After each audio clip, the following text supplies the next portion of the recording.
Hello and welcome to Enter the Dragon Tamers Den, the official Pokemon Go PvP podcast of the Battle Frontier, and I'm going to go ahead and say it, we are the official Play Pokemon podcast. I'm calling it right now. I am TacoDog8. And I'm JetForceGemini. And if you're new, apparently we're reaching today. We are definitely. It's been a while. You know, the last time we chatted, there was a whirlwind of stuff, and apparently, as I'm going to go ahead and address the elephant in the room now, as y'all can see, the weekend was so hectic, or the last couple of weeks were so hectic, I had a breakdown and shaved my head. I mean, you might as well tell them, or say like your welcome back speech to the internet while you're at it, right? Right. I mean, I kind of streamed a little bit. You know, we streamed on the Palatown. We finally got a full weekend's worth, and Sunday, we don't talk about Sunday and the many crashes that my computer was having. I found the issues and I've ordered more fans because when in doubt, throw more fans in that case. It will look like a wind tunnel when this is over. Doggy. But if you're new around here, welcome back. Like I said at the beginning, we're a Pokemon Go PvP podcast that primarily talks about the Battle Frontier and a little bit of Play Pokemon, as well as other shenanigans. And if you're not new around here, I missed y'all, really and truly. We gotta do, unfortunately though, because we were gone for 2 weeks. We do have a lot of rapid fire stuff, but as always, we do have to do the Niantic and Battle Frontier news. So, really quick, by the time this episode goes live on the 16th of March, it will be Lit and Community Day, where Incineroar is unfortunately going to make its presence known and probably be completely broken because the Pokemon Company and Niantic really likes their Incineroar. I haven't caught up on it. Is it getting both of the new moves? Yes, it's getting Darkest Lariat and Blast Burn. Cool. Which, I'm going to set aside my VGC rant for a second, and everyone knows Incineroar is probably one of, if not the best Pokemon of all time in VGC, no matter what the format is. But I don't want it to be as breaking as it is over there. But you know, I'm looking at it with like Double Kick, Darkest Lariat, Blast Burn. Holy moly! Double Kick. Yeah. As we all remember, when Double Kick got introduced, Incineroar was able to get it. This can be our science. Is Double Kick better than Snarl even on the Dark type? That's a good question. They both. I mean, I think Double Kick does more damage per energy.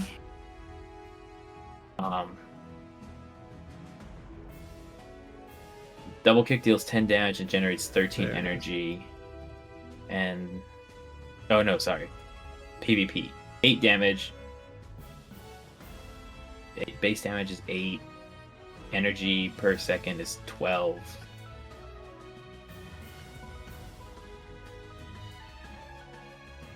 Huh. And then Snarl is 5 and 13, so Stab, I think Snarl's just better. Interesting. Because they're both 3-turn fast moves. Yeah. Okay. So but I think all things the same, Double Kick is probably better most of the time because your 1 energy per move isn't gonna usually make a difference, but sometimes it does. I mean, with how quickly things can change in the Great League, 1 energy can mean the difference between making a Blast Burn and getting Blast Burned, per se. That's how I'm gonna interpret it. Also, we did miss this last week, and I know every single content creator has talked about this. There was a move update! Yay! What did you try out of the new move stuff? Nothing. Actually, no, that's a lie. I tried Steel Wing. It's like there's no way you tried nothing. I tried Steel Wing and Polion, and I have a very ominous warning from Homeslice Henry and crew when he comes to our local cup at the end of the month. Detective Piplup I might get Piplupped with that Steel Wing Empoleon. I'm a little concerned, and I don't want to build against it, but I feel like I might. Wow! Spoilers. It was in the chat in Twitch chat, so I just said be ready for it. That's probably it per se. Like, oh no, I tried for Alligator and of course everyone's new favorite psychic fighting type Gallade. But aside from those three, I didn't touch Sound Attack Flygon or anything else because I didn't really have a lot of time to play it because I was having some technical issues with my phone. So I gotta wait for the next go around. What about you? What have you been doing with the new move update?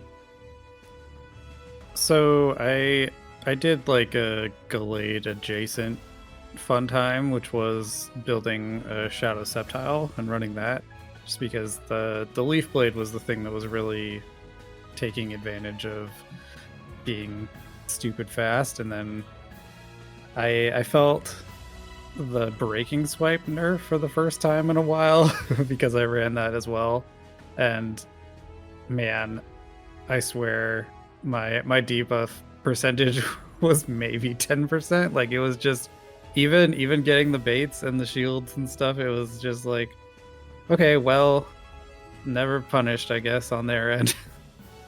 But it was pretty fun, and then I just kind of swapped back to a team from last season as soon as I was done getting bodied by just silly Bastiodon teams, and I was like, okay, we're done losing to this. Yeah, I hate with a passion Bastiodon and the Shadow Vic combination, and then now you've added Wigglytuff with that Icy Wind, just shenanigans. Sometimes I wonder if someone at Niantic actually says, you know what?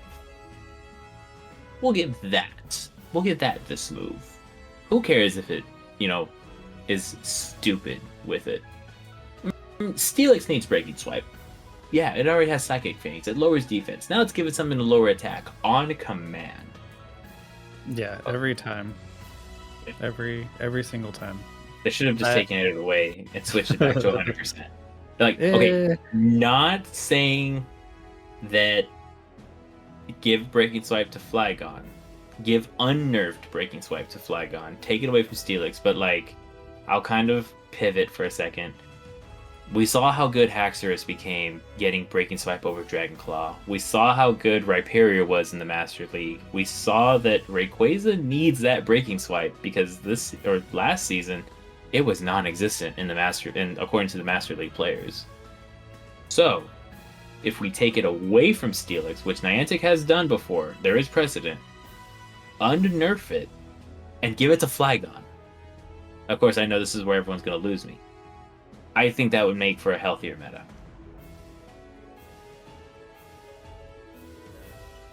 Is that it? Is that the end of the... That's the end of it. Well, yeah, I doubt we'll see very many removal events coming up for any Pokemon. Like, that, it just seems to be something we're moving away from in general. Like, obviously, I think the majority of those were early on mistakes where there wasn't a whole lot of oversight, and it was just like, these are the moves we have, and this is a X-type Pokemon, so we'll get them some moves, whether or not they actually are supposed to learn them. And so then it made sense for them to be taken away. But I did also try for Alligator in both Great and Ultra League, and it's here to stay. I think like that thing is pretty crazy. I'm very curious to see what the next Play Pokemon tournament or the next regional will have with this new setup. I'm saying North America. Obviously, we've had newer or like tournaments already that I have not kept up on. Probably should. And as the entire team was very nice to let me know, Vancouver is on the 23rd, not on the 16th. Yeah, So, you don't have to worry about missing Lytton Day for your regional. that's fair, yeah. There was also some new bugs that were introduced. Elos just apparently don't show up. They did, And yeah, they did walk that one back, but that was sort of an interesting one to try to figure out, like what would make them want to even try something like that. And the best explanation I heard was something to the effect of making it slightly harder to tank properly. Like if you were someone who tanks before reaching ace, which I don't know how many people do that, but because like as soon as you got to ace, you had the number, so then it didn't matter at all. And like I voice concerns just about people who are in the sub ace range, where it makes it really hard to actually track any kind of progress if you are in fact like getting better, but you literally don't get any number feedback.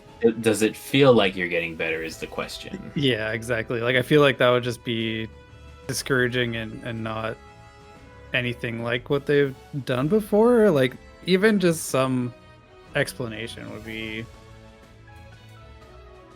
entertaining useful at this point. Yeah, where it's like I don't even know if we should be treating it like it was intentional. I feel like with Niantic, that age-old question of it's not a bug, it's a feature comes into play, but you kind of have to draw that line of when does it actually become a bug and when is this actually supposed to be a feature? Because these next couple of bugs that we found are absolutely devastating. I mean, they're just legitimate bugs. Like I don't know that there's a whole lot to say about them, except that, you know, they're futzing with other stuff. Apparently something to do with the raid timers was their like official thing that they said that they're working on, but So again, no real context. Like, and supposedly it's not supposed to affect your any raids that you do currently, but so it's not even really clear what it is they're trying to do. But you know, see, now I'm gonna say like, so we went from PvE code is affecting PvP code. it always has. Like, are you kidding? Like even No, I know. I never thought it would be this bad per se. Like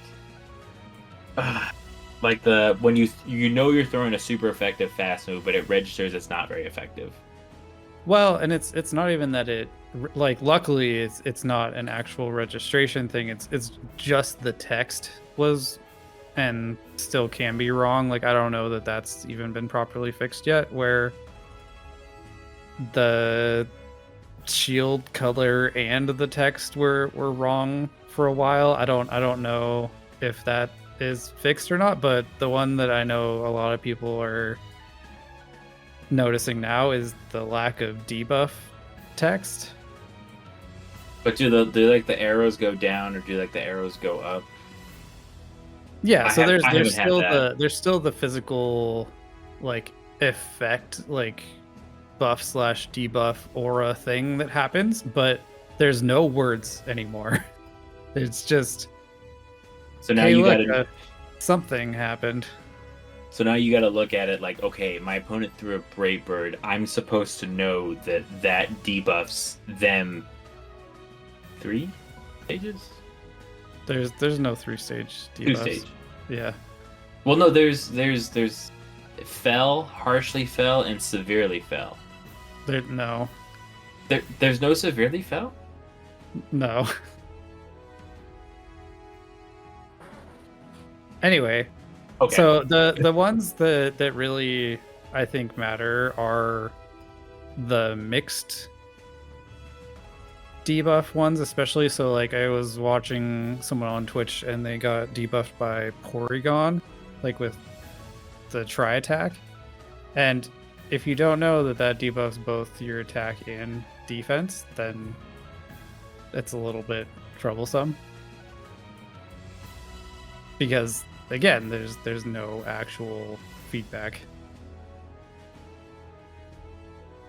I'm sorry, I did this out of spite. I'm gonna say this now. There is a severely fell. It's Brave Bird and V Create. They debuff defense by 3 stages. I'm not crazy. Yet. I couldn't let it go, I'm sorry.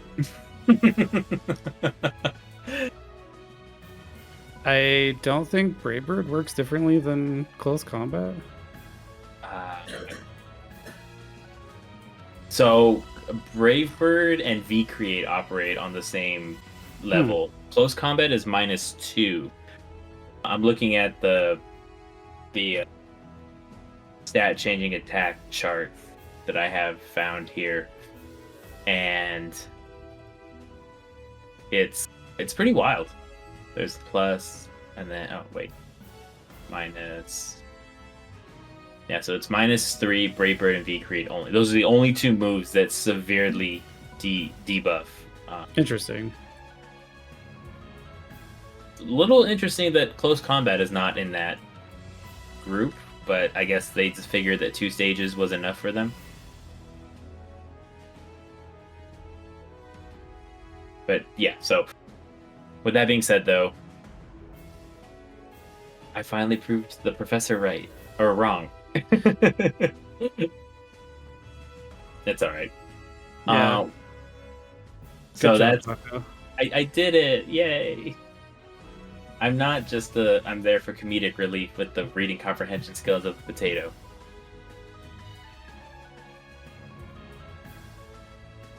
Anyway, so with that out of the way, though, we've got the Community Day Global Scenario Tour wrap up. I didn't really play, or I played, but not too much. We talked more about it on another podcast, Pixels, Polygons, and Fun. Would highly recommend checking them out on Spotify. And then I think we're ready to jump. I think that covers all the news that happened.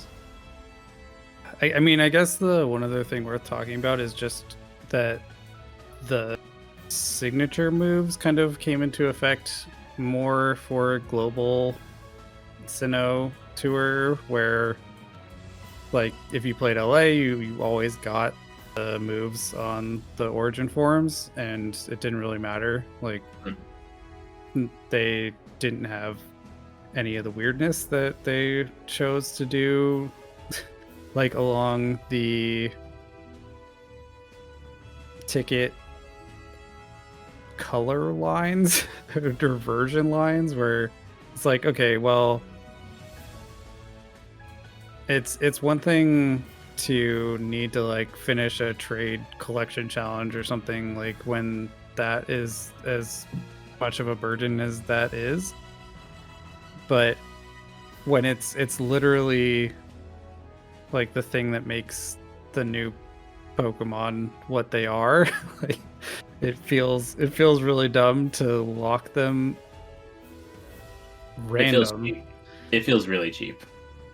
And then so like I'm sitting here wondering, like I have 2 shiny origin Palkias that I got from that weekend that don't have the move. It's like, okay, are these worth anything? Like do I just wait and hope, I guess, like in the meantime? Because right now you can't even like elite TM them, which again, like, okay, so now what's the point of, or like what's the future proofing on elite TMs if they're only gonna sometimes work?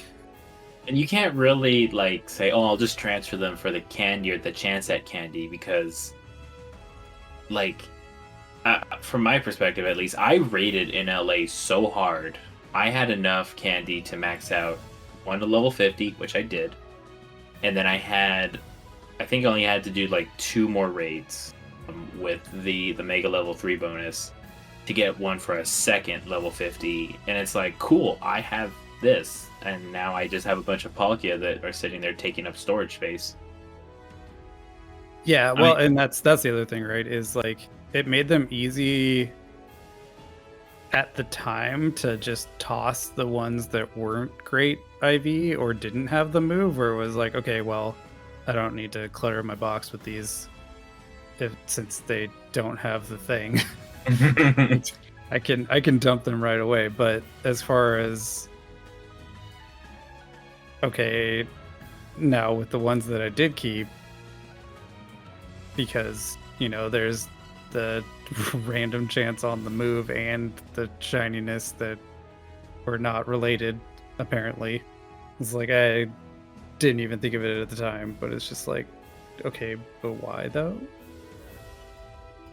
Yeah, I would say like I had mixed feelings on Go Tour. I feel like it was more since I went to LA, the global one was a little more sour, like in my me personally. But the community went out, they had fun, and now we're moving on to the next. We're getting ready for the next best thing, which is Go Fest, July 4th or just after July 4th weekend in New York again, because it's New York, I guess. Like, I'm not going. Apparently, they thought it was a success because they are running it back exactly the same. Yeah, if it was anywhere but New York, I would have probably wanted to go. And it has nothing to do with New York itself. I just don't like big cities. It was hard enough for me to go through LA. Yeah, well, and to be fair, like they're very different style cities, so it's like yeah. Yeah, so I mean, I think if they had put it like, say, Myrtle Beach or like in Charlotte, because apparently Charlotte has a Play Pokemon regional in that area, I think it would have been pretty nice. Maybe even Florida. I mean, you just have to watch out for Florida Man, but that's just like continue the tradition of moving it around a little bit. Like if they were like, unless it was something that they kind of secretly had doubled up last year, like that would make more sense to me, where they just got a sweet deal if they booked 2 years in a row. Yeah, I guess we can go ahead and call it that, because at the end of the day, they're still trying to make as much money as possible, especially in the tourism part. And apparently their revenue has fallen to 2017 levels, which, take that for what it's worth. I haven't read the report. I've just read articles that have been reporting on said report, but I need to look at it for myself before I create an opinion on it. Well, like the features and stuff that we've been getting, like we are finally in a space where they all function concurrently, which like is a weird sentence to have to say. Like the fact that they existed for as long as they did, like, but couldn't be done at the same time. Whereas like, okay, well, the first time that I really thought that group play added anything was Sinnoh Tour. Like I think they finally gave it enough of a reward to make it worthwhile. And the same with routes. Like the fact that there were Pokemon locked to routes and you could do both of those things at the same time successfully, like hooray, White Stripe Basculin, first in the world. Good job. You proved it existed, Shiny. I did. And I still that was a good moment. I still get heart reacts from a tweet that happened last month. Like, please stop. I don't want to get notified anymore. You can edit that, right? I could, but I just don't feel like it. I just keep forgetting to mute myself from this conversation. Yeah. I just look at it and go, oh yeah, I forgot about that. And then I put it away. And okay. Of course we get Zarude in this upcoming event, and that's a big deal for anyone else that's in the same boat as me, where the first roll was terrible or they just missed it completely. So okay, now I'm gonna go ahead and ask this. Do you have to pay for the ticket to get another encounter with Zarude, or is there going to be like a free to play option where you can get an encounter? Because I'm pretty sure it's just the ticket. okay, so you have to buy the ticket. Yeah. Ugh. All right, Niantic, how much money do I owe you this month? Pretty much, yeah. Well, and that is again a weirdness. Is like, or is this just how it's gonna be now? It's already scummy. It's scummy locking Pokemon behind a paywall, but then there's the adage: eventually, everything comes back around to be free. But I mean, Zarude already had its free to play option come out. Yep. So I don't know yet. In defense of that belief, like I don't know that this is a good example, but it still won't be available shiny. So there is a chance it comes around again in that way, but I don't think we've gotten. Well, I guess shiny Celebi was just. That was research, Johto. right? Yes, that was the last free research. So I mean, it's possible, but I wouldn't gamble on it with a Pokemon that's actually useful. Actually, no. Now I'm thinking about it. Now, like, was shiny Celebi the last like free research you got?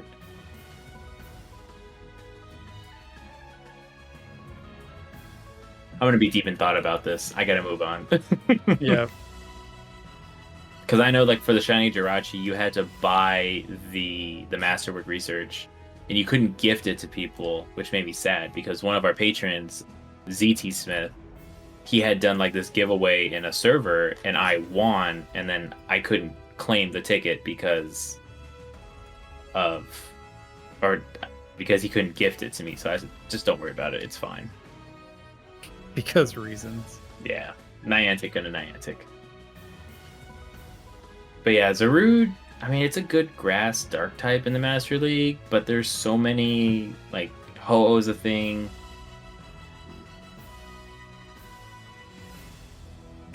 You got Yveltal. Yveltal's just a better dark type overall. Like, I don't think Zarude is as good now as it was back then. With, like, at least with the newer Pokemon, with their moves that have come out. The thing that makes it exceptional is kind of the reason why it's still relevant, though, right? Like, just there are no other grass types like that. It exists in kind of a singular capacity. It's like you have things like Virizion pop up, right? And that's like as close as you get. I was gonna say, you're about to make the like 3 Tapu Bulu fans that run it in the Master League very upset. Yeah, okay. Well, and Nature's Madness at least like gives it something. Like, it's still sort of a weird stat total, right? Yeah. But just like as basic comparison, overall stats for level 50 Virizion, like the total is 6,700 and Zarude is 86. It's almost a 2k difference. And yeah, same for Tapu Bulu, basically, where it's 67. All right. Where Zarude has 50 more HP than Bulu. What is the other practical stat for Virizion? Attack. So yeah, so it's got 20 more HP and 40 more attack at the cost of 10 defense, whereas it is a lot of stat. Yeah. Okay. Well, I'll take it that. All right. So if you're looking for a Zarude, buy the ticket if you can. But yeah, don't miss it. I'll probably miss it because I need to stop. Okay, so I think that covers the news section. And now we have to go into Battle Frontier, where I'm going to get very angry. Just fair warning now. Internally or externally? Externally. I'm about to go feral. I'm going to be violent. Like, I'm not allowed to get the bat because I left it at work. Fun fact, my boss lets me put a bat in my office because everybody asks me, what do I do at the company? And I say, I collect debts. And so now everybody's started calling me Guido at work. Just like, I'm the bad guy. Hey, explain your job badly. I collect debts. Legally? Yes. Legally. Okay, so we're gonna start with the good, Battle Frontier. So from the last bout, there was a break where the meta team could change the meta up a little bit. So the meta usage is going to look just a little bit different. So they extended the bout to the end of the season, so that when March 1st hit, that was it, or February 29th was the final day of the bout. Then the meta team worked tirelessly all the way up until that Monday when the new deals had been announced. So great on them. The meta team and the meta staff, Zelfa Rose, IHSB, y'all have been wonderfully amazing. Like, I can't sing enough praises. I can't help feeling that I wish my meta changed a little bit, but it didn't. I think they banned Galeg and Serene.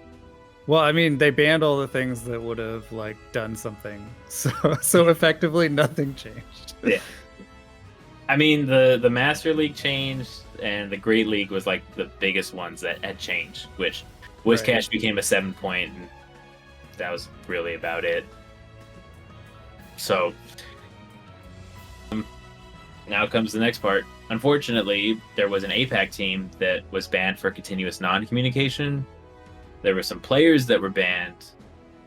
One was banned by mistake, and there's an announcement in the Battle Frontier. I want to make sure I pull this up correctly because I don't want to report fake news. I'm not like Banana. I was gonna make a CNN or Fox News joke, but I feel like in 2024 that's probably a bad idea. Anyway, so on the 8th of March, that was Friday, there was a player from the band. A player was banned from the server due to misunderstanding about which a member of their team had personally insulted multiple members of the Battle Frontier referee via DM. That was a mistake. We and the staff owned up to their mistake. Like I said, we're all human. So that part, as the staff members, they were awesome. They were said, hey, we accidentally banned you. We apologize. We understand if you don't want to come back. The next part, which got my blood boiling a little bit, is the amount of disrespect that is displayed towards I'm not gonna just say this to the referees. I'm gonna say it towards myself because I'm on that referee team. I don't really like to go out and talk, basically be that point person or whatever, because you always see it the Heart of Mystic, Ali, and of course some other referees. They always do the announcements, but everyone works tirelessly to make sure that we get it right. And it's honestly, it's disgusting, and I hate using that word, but I don't have another way to put it. It is disgusting, it's distasteful, and it's downright pathetic that we're doing this, we're volunteering our time, we're doing this for free to make sure that everybody has a fun, and that's just it, a fun time in the factions, in the factions replacement, Battle Frontier. This isn't, well, a lot of people say it's still Factions 2.0.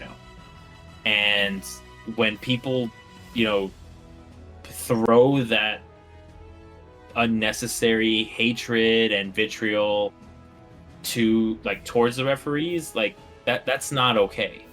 That really isn't. I understand that, you know, it's 11 to, or like it's 9-9 and your last matchup you have an issue. As the team, here it is. As the team that is pretty much the poster child for losing or winning 11-10 at this point, I understand how frustrating it can be. However, this does not give me an excuse to go out and call expletives, and I'm not going to use the words that are repeated because I don't like to swear a lot on the podcast. But IRL, I'll swear like a sailor. It's gross. It's absolutely distasteful. And it's downright embarrassing that players that, you know, like that players do this. Like conduct is key. And to the captains that have been, you know, that it's happened to and you've quashed it amongst yourselves, good on you. It's just not right. Like, I would probably say, please, as a captain, we look to y'all to like keep your team quote unquote in line. Like, set the boundaries, set the expectations, saying we are not going to be this type of team. We're not going to be toxic. We're not going to be, you know, we're going to be competitive, but we're going to be competitive with sportsmanship. And that's the key word, is sportsmanship is king. Okay. So, Dougie. And so when you look at it, just, I honestly thought we were doing really well. I didn't really say a lot of, you know, last time out. But the fact that an announcement has come up, and it's culminated in the fact that, you know, Greg, one of the founders, is no longer in the server, and that's really not okay. This Greg, I mean, this I'm just gonna speak from my end, looking at it. This man put a website together when people told him that he couldn't do it. He put a website together, 48 teams came to battle, and we had such a fun time that we opened it up. And I'll say this because our team was one of the first ones to cycle 1. We opened it up to everyone amongst the world, and the amount of times that, you know, things happen, there's going to be mistakes. Y'all, we're humans. We're human beings. We're not a referee. We're not a Pokemon Go trainer. We are human beings. And honestly, if you can't grasp the fact that, you know, there's somebody on that other side of the screen, if you're going to be like a quote keyboard warrior, you have no business being in the Battle Frontier. Like, full stop, line in the sand. I appreciate that they've been very forward with it and just been no nonsense. Like, that you have no right, and we're kicking you out immediately. There's no strikes. There's no, oh, do better. You know better. It's you're gone. We don't need you. I mean, everybody also looks at it like number 9, competition ejection. Captains and competitors at the Battle Frontier are expected to adhere to a high standard of respect and sportsmanship. Abusive language, harassment, or any unsportsmanlike behavior, whether directed at like a fellow competitor, referee, captain, there's a zero tolerance policy for it. Like, I can't go and tell my teammate Jet, who just got 0-3'd, he's playing like complete and absolute garbage. On the other hand, it's going to be me that's going to be playing like absolute garbage because I actually got 0-3'd. But at the same time, it's like, Jet wouldn't do that. He'd be like, all right, you got 0-3'd. Let's review. And let's work to build each other up. Because at the end of the day, it's a free game. It's a free grassroots format that people are volunteering their time for. Captains, I'm going to pick on you again. You are ultimately responsible for ensuring the team's conduct. Repeated or heinous offenses could result in punishments up to and including removal from competition. Some examples: breaking Niantic TOS, harassment of any form, offensive team names or logos, repeated disregard for the time of other competitors via continual no-shows or no communication, disputes being ruled against them, and sheer examples of unsportsmanlike conduct versus competitors, Battle Frontier staff, or Battle Frontier referees. Look, I get it. Nobody wants to lose. However, there is a difference between a sore loser and somebody who just lost and is learning from the experience. We can be better. And this kind of will tie back into this week was so hectic with the amount of stuff that just happened that I shaved my head. Didn't want to worry about it anymore. Yeah, it's like I was starting to pull my hair out a little bit just by watching everything. That wasn't cool. So I really and truly hope this is the last time that we have to discuss this on the podcast and we have to get serious. But please, captains, for those of you that continue to keep your players and making sure that sportsmanship reigns supreme, you are awesome. Unfortunately, the captains that have had issues, please, you're the captains. Your players look to you for a reason. Set the example.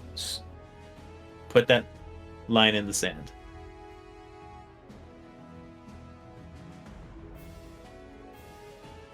That was a little bit heavier than I wanted it to be.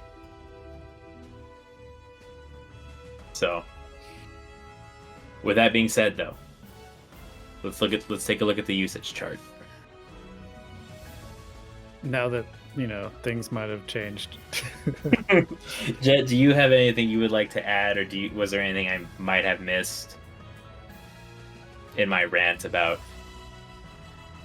Because me personally, I'm looking at it from like a human being side, and I'm gonna get emotional about it. However, like, you're also the logical one too. So if there's anything, if there's anything that I missed, like, please let me know, because I just want to continuously hammer it on the head. Like, we're here to play a game. There's no need. I think you got the tone right. Like, I don't think you were overly emotionally like driven or anything like that. Where it should be clear, and I think especially as the community has moved online and now is kind of in that in-between stage of the reality of being an online and in-person community again, like there's been some bad habits formed, right? And I think this is the first time they're really being approached in a healthy way. Like, there was very little we could do recourse wise, especially in Sylph, where unless a host was willing to like personally not allow someone to compete anymore, like there wasn't much you could do. Like, there were going to be problem children basically that was just okay, well, I guess we have to deal with this person if I ever want to compete with this host. And because like they seem to be there, they seem to allow it. And now that there's like actually some consequences, like people are finding out you can't treat people certain ways, and if you do, you're just gone. Like that's it. And I kind of am in love with the fact that it's just that simple, right? Like it doesn't have to be as drawn out as we've had to endure for a lot of the life of PvP, especially through the early COVID stages where it was new to everyone, basically. Like, there were a few communities that had like gone out of their way to do the whole build up to Ultra Friends, because that's what it used to be, to do remote battles. And like this is your pod or whatever that you can do your monthly remotes with after a month at least of setup, like as long as everyone was with the program. But yeah, I am a big fan of the accountability that is happening and the transparency as well. Like, it's not just a, hey, we're taking care of this quietly. We're letting everyone know as it happens that it's still not okay and it won't be okay, and this is what happens, and it just is what it is, instead of like a big drama piece, right? Like, because that's kind of what it had to be in previous iterations, right? Where until things got like fever pitch, not like a lot of people just kind of refused to do anything because like they felt like they were in a weird position because like maybe the person being a problem was a local of theirs, or was, for whatever reason, like there were circumstances, right? And so like they had a personal stake basically that kept them in limbo, and I'm glad that that's not even like entering consideration anymore. Like that it's, we can just keep the people that know how to play nice, and then everyone else can like go figure out something else to do because they're not welcome here. Yeah. Without sounding too memey, when you had kind of made me think about a phrase that I heard, it was I want to say it was a couple of months ago or years ago. It was like, the more you F around, the more you're going to find out. And so the best place to not find out is to not F around. Yeah, I guess it's like, but for like lack of a better way, the baseline is, you know, by now, like as a competitor, as a human, you know how easy this can be if you just follow the script, right? Like it should be fairly straightforward at this point. Yeah. And I promise, like, you can have fun. Like it might take some work, but like you can remind yourself that that is supposed to be what's happening. Yeah, I'm not gonna lie, I was getting a little heated there for a second. I don't like losing my cool, so I'm really ready to kind of move on into the usage chart if you are. Yeah, well, and I'm taking straight over to week 5 because I think that's where we'll see the real effects of the new season and just like the new meta shifts.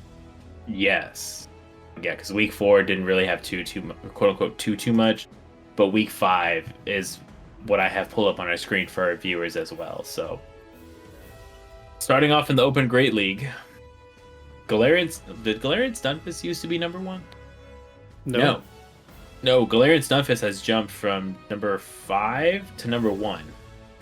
Skeledirge has kind of stayed the same in terms of use, or sorry, no, that is incorrect. Oh wait, no, it's not. Has stayed around the same in terms of usage.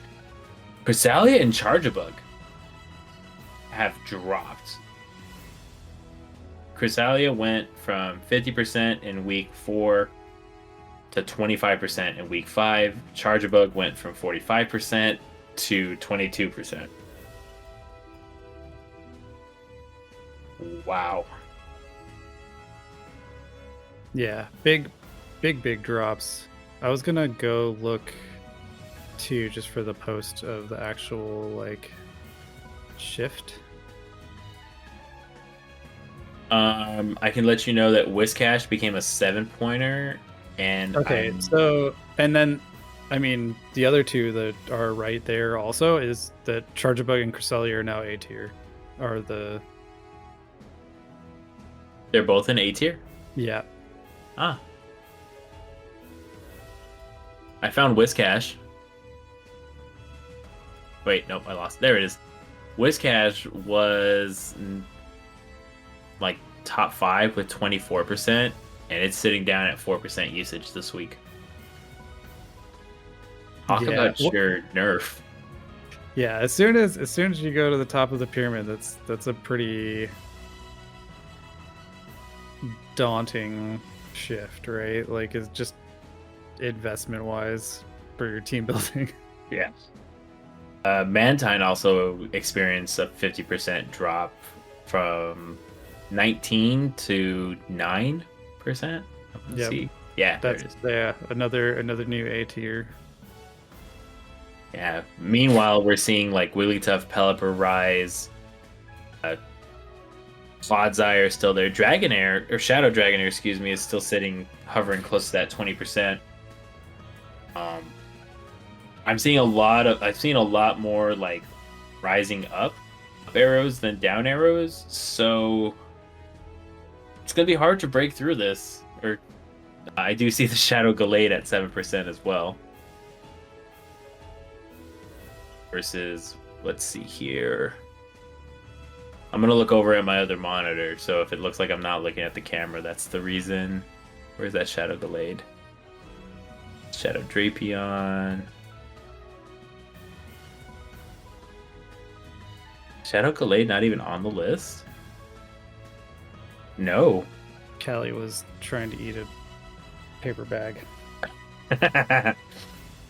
But Dad, there was some food in there. I could smell it. It smelled too good to be true, and it was. Yeah, so Shadow Gallade was not on the list in week 4, so it has made a little bit of a return, or not return, but a debut per se. At where'd it go? 7%. At nearly 8% of teams are running it. Which, in the landscape of Open Great League, is more significant than in some of the others, where 8% is pretty far down the list. Like, that's still in that top snapshot. Right. And so, yeah, my goodness, I'm curious to see what next week is going to bring in terms of meta usage now that we have the new season. But this is going to be difficult to try to, like, create good, quote-unquote, cores, per se. I just suspect we're going to have a Brett, like, when you have what was kind of the safe crew get nuked from orbit. Get nuked, yeah, like it did. You're bound to have a new meta, and it's like, okay, well, Galarian Stunfisk is having its day again, I guess. But it still is at a lower usage than the top 2 were. So even as the new number 1, like it's not anywhere near what the old ones were. Yeah. And I thought we got rid of the Galarian Stunfisk after we nerfed Earthquake. Yeah, well, and like in play events and stuff, it has essentially ceased to exist, with rare exceptions, but here it kind of has some room to wiggle and Gotcha. make use of the rock and ground coverage. Yeah. Especially with, like, Cresselia and Charjabug not being there, which I would think would be Galarian Stunfisk's, like, best targets. But when you see, like, Altaria, Shadow Dragonair, Wigglytuff, Pelipper, Mandibuzz, Skeledirge even, those rock slides could add up. Oh, and Clodsire is sneaking its way to the going higher and higher. So Earthquake could still do the job, just not as well before it got nerfed, obviously.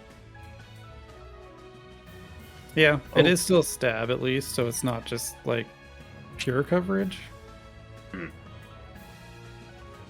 Alrighty, Enchanted Cup, because this is interesting. Is it? Because I think it's like the most the same, right? Okay, look, we're gonna say that, yes, but I want you to take a look at the Pokemon that is rapidly rising in usage underneath the Mandibuzz. Do you see it? Bargain bin for alligator. I was saying Blastoise, but yes. Yeah. The fact that Blastoise is getting more usage, significantly more usage. What was it in week 4? I want to find out for a second. I'm gonna look over here. Where are you? I can't find you. All right, I'm gonna ignore it. Okay, so it wasn't even on this list. From going to not even on this list to being a top 10 Pokemon,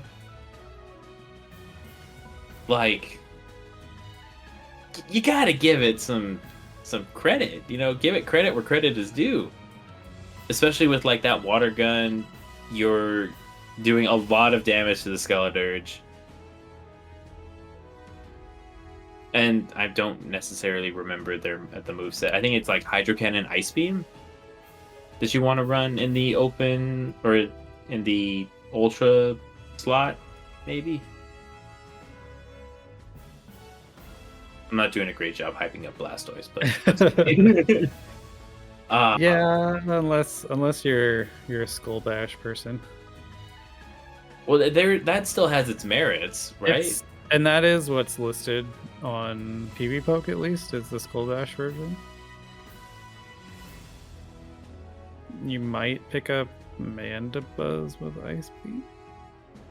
I mean, you could, but it is still kind of bulky. But yeah, I'm just looking at it like, my goodness, you have a Pokemon that's debuted high, and you know, Tapu Fini, Galarian Weezing, and Skeledirge, that core in itself, I would call it the Poison Fairy Ghost core, is still doing wonders. But you know, Blastoise is you know, it's saying, look, I'm here to stay. What's up? And I'm here for it. And I'm not going to talk about Flygon dropping in usage either. I was trying to confirm, but Blastoise is just a straight addition to the domain, I believe. Like, I don't even think it was allowed before.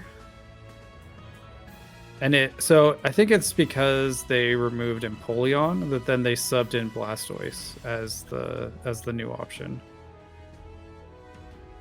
Oh.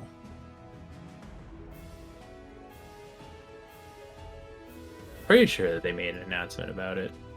Yeah, I was thinking that was what happened. I just couldn't find it, so I was like, I found it. Fairly sure. Blastoise is now eligible. Yeah. So I mean, that's why it was literally 0, right? Like, yeah. The turnaround makes sense. Yeah. Blastoise is eligible and Empoleon was banned. That was probably the biggest issues, per se. And then, of course, we can get to Serene and Primordial when we get to those domains. Because Master League, they added the Origins, and they did some re-tiering for Therian Landorus and Mega Slowbro.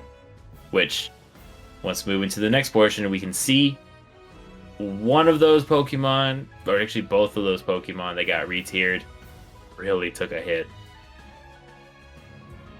Oh, I was still on the wrong page. Oh, that was just me segueing into the Master League because I didn't have anything else from Enchanted. No, I had gone back to week 4 just to look at the comparison stuff, so I still saw Mega Slowbro up in like the 30%. So I was like, oh, it didn't move that much, and it's like, oh wait, I have to switch back to week 5. Yeah, okay. It took a tumble. It very much did. You know, Gyarados is still riding high at that number 1 spot. And then, you know, Therian Landorus in week 4 was at 47%. Here it's dropped more to 32%. It still retains its number two portion. Also, that says Primarina. I was reading it as Piranha for the longest time. I'm a little whoops. That However, two fairy types in the top 5 is pretty interesting, considering Metagross is sitting there at number 3.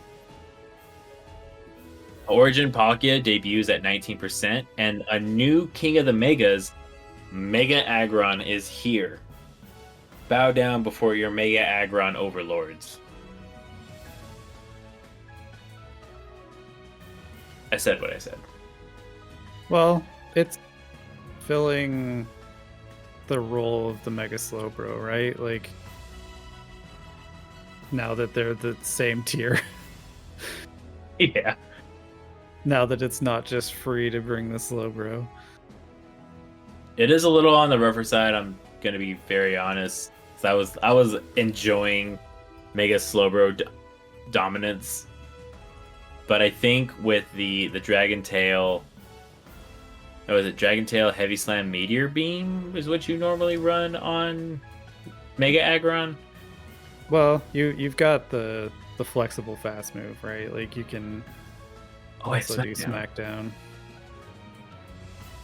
And Iron Tail like isn't as awful as it used to be, so it's an option. But if you're running Iron Tail, why do you want to put Heavy Slam on it? You wouldn't have to, I guess. But it's still its cheapest charge move, so that's more the issue, I think. Gotcha. Alright, Mega Aggron. So that's right, it gets Stone Edge. So typically you want Dragon Tail, Meteor Beam, Stone Edge, but you can also put, Heavy Slam. Wait. Why would you put Double Rock? No, Meteor Beam and Heavy Slam, or Meteor Beam and Thunder. Wait, it also gets Rock Tomb?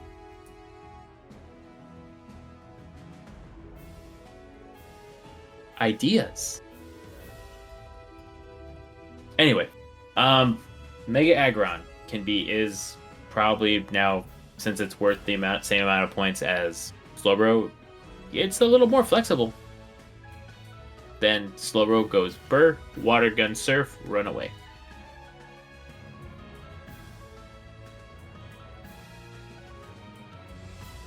That's all I got. Yeah, I feel like the fast moves for it are just more relevant.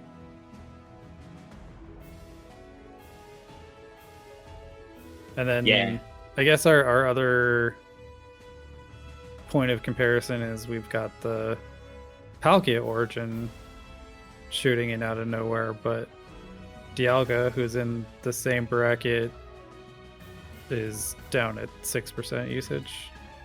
Now, do you also think that because Origin Palkia has made its entrance into the Open Master League, Slowbro kind of falls off a little bit as well, because Slowbro does not resist the Dragon Breath, and Mega Aggron does, while also doing super effective damage with Dragon Tail?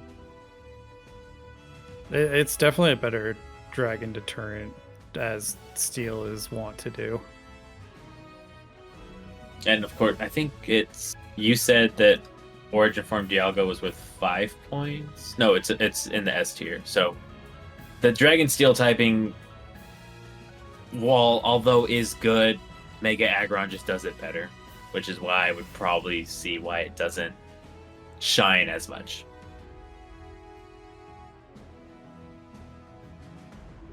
Yeah, I never envy the Open Master for team building.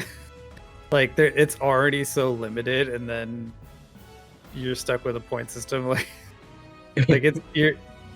and it tells the story in the usage statistics, right? Like, the things at the top are the ones that are generally low point. Like, they're the best at what they can do for their point value. Yeah, and honestly, it's impressive that Florges is still on that list now that it is in fact worth a point, whereas like most previous iterations it's been a 0. And it's growing in usage. But there's also that Primarina Pokemon. That Pokemon in Primarina. I think Primarina is worth 0 points. so it could be like a good budget option. Yeah, exactly.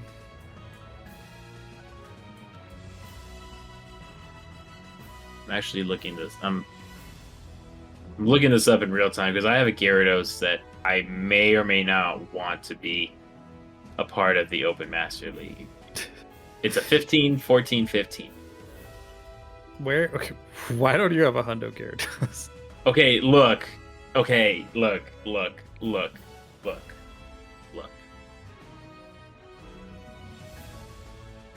I don't know. I have 4 Hundo Gyarados.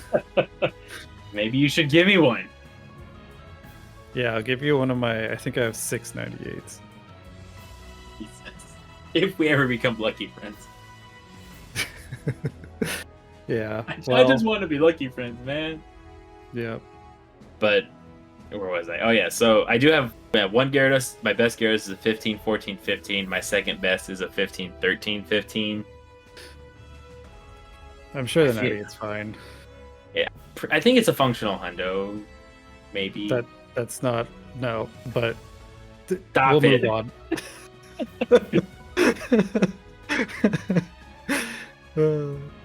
Functional hundo list. I'm gonna commit this list to memory, okay? I know there's a list. I mean, but the list only works if you know that it kind of revolves around the HP stat. I'm already looking. There's a lot of functional hundo Pokemon. Yeah, like Florges, for example. Okay, so it says functionally perfect event boosted temporary evolutions. Level 55 Gyarados. Oh, 55. Yeah, I know it's not happening. Gyarados is on the list. There is no functional hundo for Gyarados. I quit. Flip the desk. Anyway. Okay. Alrighty, so that's Master League. All right. Did Serene change it all? So the announcements in Serene state that Empoleon, Feraligatr, and Gallade are now banned. Oh, So no. it looks like I may have contributed to the biggest change in Serene Cup. What did you do? I brought Furfru. That is beautiful.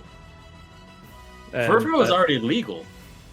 Oh, but it was useless before. Like it needed Sand Attack is the only reason it's usable at all. Where is it on this list? Furfrau. It's chilling at 20% now. Well, I see that. I'm talking about for week 4. It wouldn't have been on there. No one would have used it. Yeah, no, it hasn't been used. Yeah. You're right. It could not function as a Pokemon until it got that move. Did it? It got Sand Attack, but what was the other move? Was it like Takedown or something? Yeah, Sucker Punch was its best option prior to Sand Attack. All right, that's what I'm going with then. But yeah, just in case anyone's curious, I used it 0 times. I cannot, in good conscience, recommend it. Anyway. Aside from, Furfrau getting a 20%, I'm here. Azumarill Jellicent, Alolan Raichu, Defense Deoxys, Alolan Raticate, Oinkologne, Whiscash, Gliscopod. It's not really changed too much. No, and all of those, you still haven't gotten the next Pokemon Noctowl is you finally get down to 25% usage. These are the Pokemon. Okay, so Noctowl. Malamar can be a really good pick too with that. Yeah. That foul play superpower. You nail anything that is not named Azumarill for super effective damage.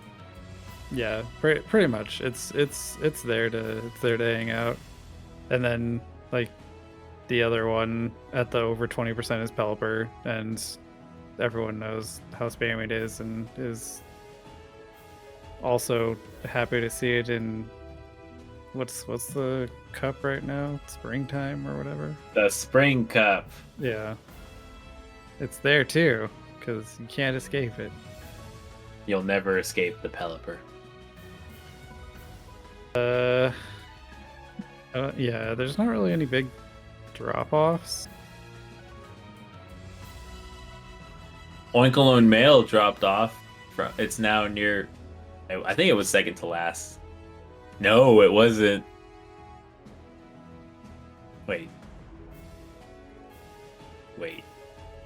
Yeah, down there at the same usage as Eevee and Uxie. Alright, I want to know which Mad Lads decided to run that. Because that is complete fun. Eevee, Uxie, Zangoose. That sounds like someone lost a bet to me, but You know, the fact that, when our teammate Matt runs Shadow Latios at 0.22% and still can get a point is wild. I think he's batting over 500 with it so far, like total. I think so. Okay, so that's Serene Cup. Yeah, mostly the same. Not much to see here. Not too much. So now we can move on to Primordial, where the changes in this one were Hisuian Avalugg remains banned, and Lileep is banned because they got access to Bullet Seed. And if you're anything like me, you know how annoying Cradily is, even though I brought it to a Milwaukee Regional. Just having 2 Cradilies on the team is no bueno. Stop it. Right now. Yeah, they got out ahead of that one. So I yeah. also appreciate the ban on Giratina Origin. I wanted. Look, I spent so much time and effort getting 3 under 1500. I want more. They're trophies now. So I have one. I'm gonna give me a second. So I have one that is 1460. It is a 558. And then I have a 1484 that's a 7106. And then I have a 1496 that is 1434. Who needs bulk? Yeah. Well, and at least the range of stats is not all that different just because they're already so condensed at that level. But yeah, I felt that acutely as I was playing Open Great League just down at the end of last season and then the start of this one, where every Giratina I saw was 1499 or 1500, and I just like it did make me wonder how many they had to do to like get one actually optimal.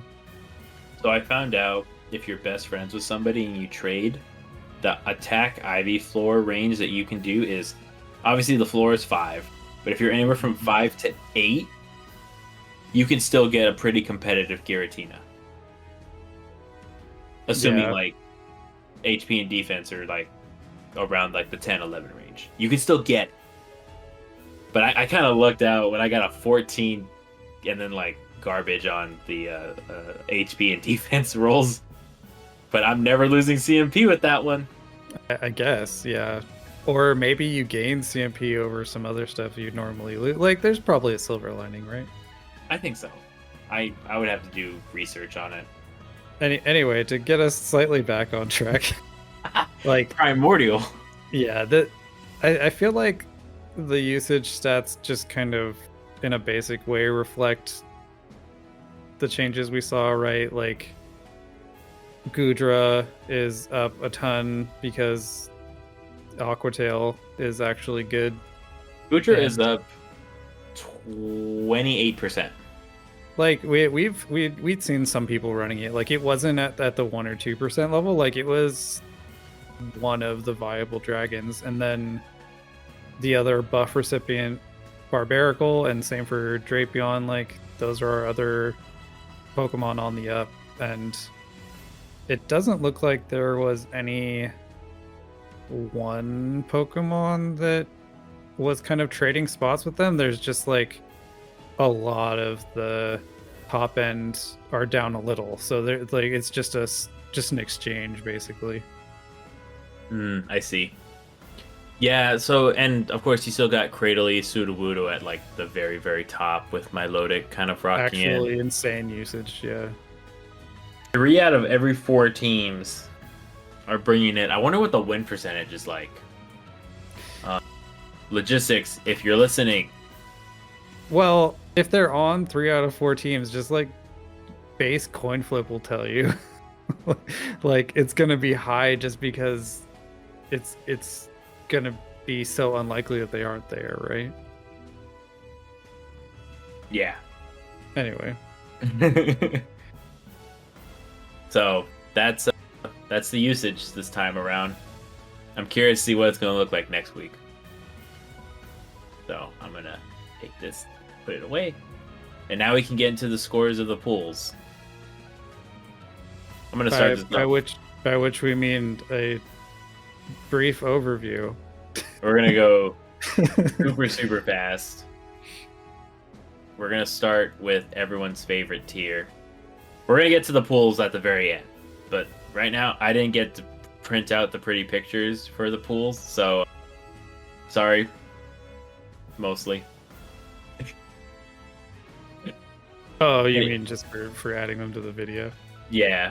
So, but we're gonna start with Ace because, yeah. Oh, we're gonna do this really weird, I guess. Okay. Wait a second. That still says round. They all still say round 3. I'm sad. Hold on. That's okay. We'll figure it out someday. Technical issues. Go. There we are. Round 5. We did it. It didn't save, and that makes me sad. Boo. All right. Here's what we need to know about Ace tier. They over. Yeah, I mean, it should be, right? Is they have 6 teams, so they should be done, but they get 2 bonus weeks because, and it might matter. Like, I'm listening. The Thunder Squirrels and the Coastal Kings are all tied up at 4-1, and they don't play each other again, so they could stay tied. Who won the head-to-head on that one? I'm checking. Thunder Squirrels. Then technically they should be the ones, because that was the round 5. Because until then, Coastal Kings was undefeated until just this last week. Oh, it isn't over. No, they've got 2 more rounds. The maybe important thing to look at is Coastal Kings get Decidueye Dynasty Green again, which is the last place team, and currently, and Thunder Squirrels get Fletchinder and Delibird. So Delibird is the same between both of them. They both play Delibird again, but Thunder Squirrels get Fletchinderella, who is currently in 3rd. So slightly more difficult schedule for Thunder Squirrels if they want to stay at the top, but that's fair. Because right now they're only ahead by 1. They're ahead by 1, and they won the head-to-head against Coastal Kings. So even, I would say, if they win out, or if Coastal Kings is able, like if they end up with the same amount of points, the way tiebreakers work in the Battle Frontier is points are king. So get more points than your opponent. Haha, no duh. If you get more points than your opponent, but you have the same record, you are on top. However, if both you and the team that has the same amount of points as you, then the head-to-head record is the second tiebreaker. So in this case, for whatever reason, in these last 2 weeks, Coastal Kings and Thunder Squirrels end up with the same amount of points. Thunder Squirrels get the win because they have the same head-to-head record. And just because of how promotion works, like it probably doesn't matter as much because they'll be going to the same place. They'll be coming in the premier tier. It's more of an issue for third place. Yeah, is right there based on overall points. So it really is still a little bit up in the air. Yeah, we're not gonna know that one, sadly. Especially since the third place in question is playing Thunder Scrolls, so they're in a must-win scenario. It is relevant. They are very much in a must-win scenario, unfortunately. So good luck, Fletch and Dorella stories. I believe in y'all. Thunder Squirrels, I take back everything I said. Well, and you don't even have to take it back. Like it's just recognition that they have turned around since last outing, right? Like this, and at least in their pond, like they're doing great, which is the whole point of Battle Frontier, I think, is to create these competitive pockets of play. True, but if I remember correctly, and I probably don't, MJ and myself talked all the smack in the world about them. Like I had kind of written them off as like they were going to be towards the bottom part of the tier. Like they were going to finish 4th at best, and here they are dominating the tier.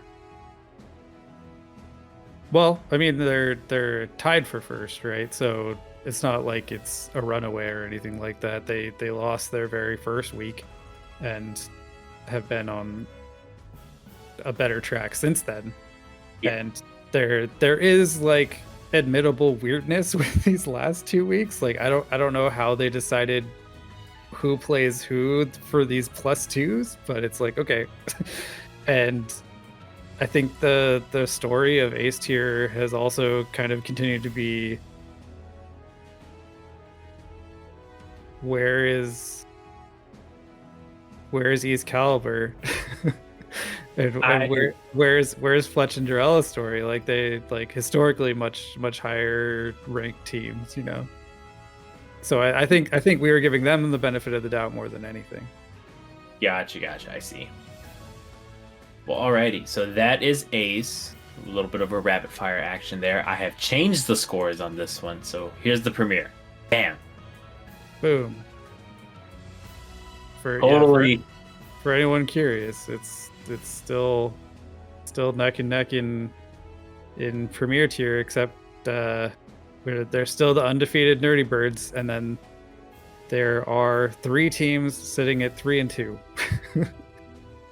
And yeah, with 5 points separating them totals. And Switchmasters has defeated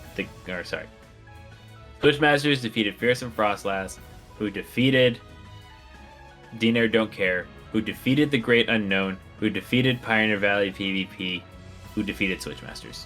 I think that's how my circle went.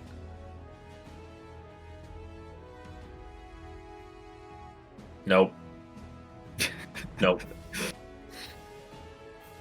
Sorry, yeah, I'll get the circle back. There's been a lot of back and forth as far as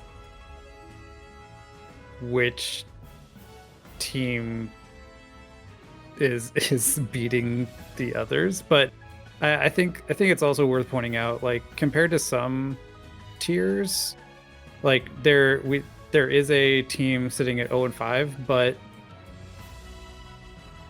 the point total difference between them and the 2 and 3 team above them is 10. So it's really not as stark as it looks. Yeah. Like the matchups are really competitive. I was even looking just to see what the highest score has been, and it looks like it's 14. Yeah, I wouldn't know that.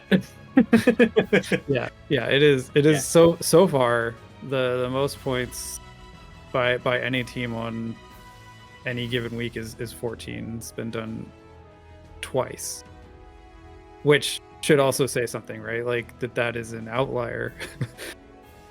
Yeah, Switchmasters and going Nerdy up 2-1. Birds. Yeah. Unfortunately, it was against the same team. It was against Gong Rippers, but Gong Rippers is a very good team. I hate the fact that this match specifically was decided by a person that unfortunately could not play and had to forfeit. I mean, I've been there, but that's also what emergency subs are for, right? Like if you're actually communicating your situation. Yeah. I don't know. I can't access their team center, so I'm not gonna try.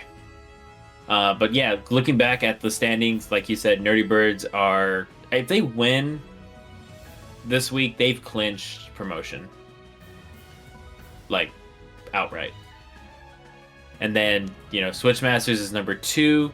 The Great Unknown is right behind them, despite losing to Dinair Don't Care, who is currently sitting at 4th, who play Nerdy Birds and are, the way I'm going to quote MJ in his SS title article, we're playing spoiler at this point, and I am here for it, man.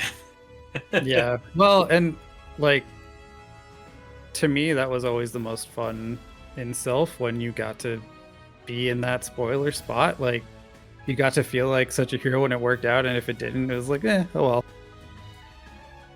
The way that the others works out with Switchmasters and Great Unknown, Switchmasters draws Sea Kingpin. We don't know which Sea Kingpin we're gonna get. And they have Pioneer Valley.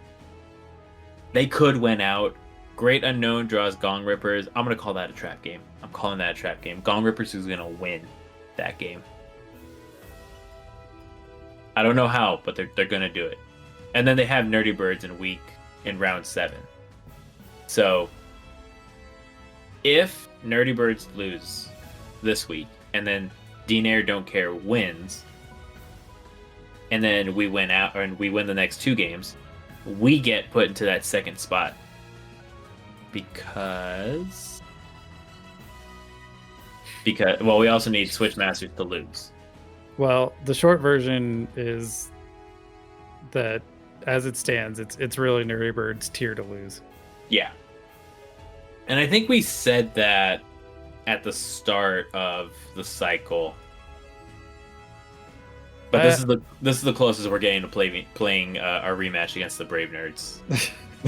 I would put that as, like, this is again a team that's changed pretty dramatically between cycles. Like, they obviously did fine. Like, they made it to Premier tier, but yeah, little bit night and day difference just to be on this 5-0 streak, right? Yeah. I think they went back to the drawing board and really hit the tape.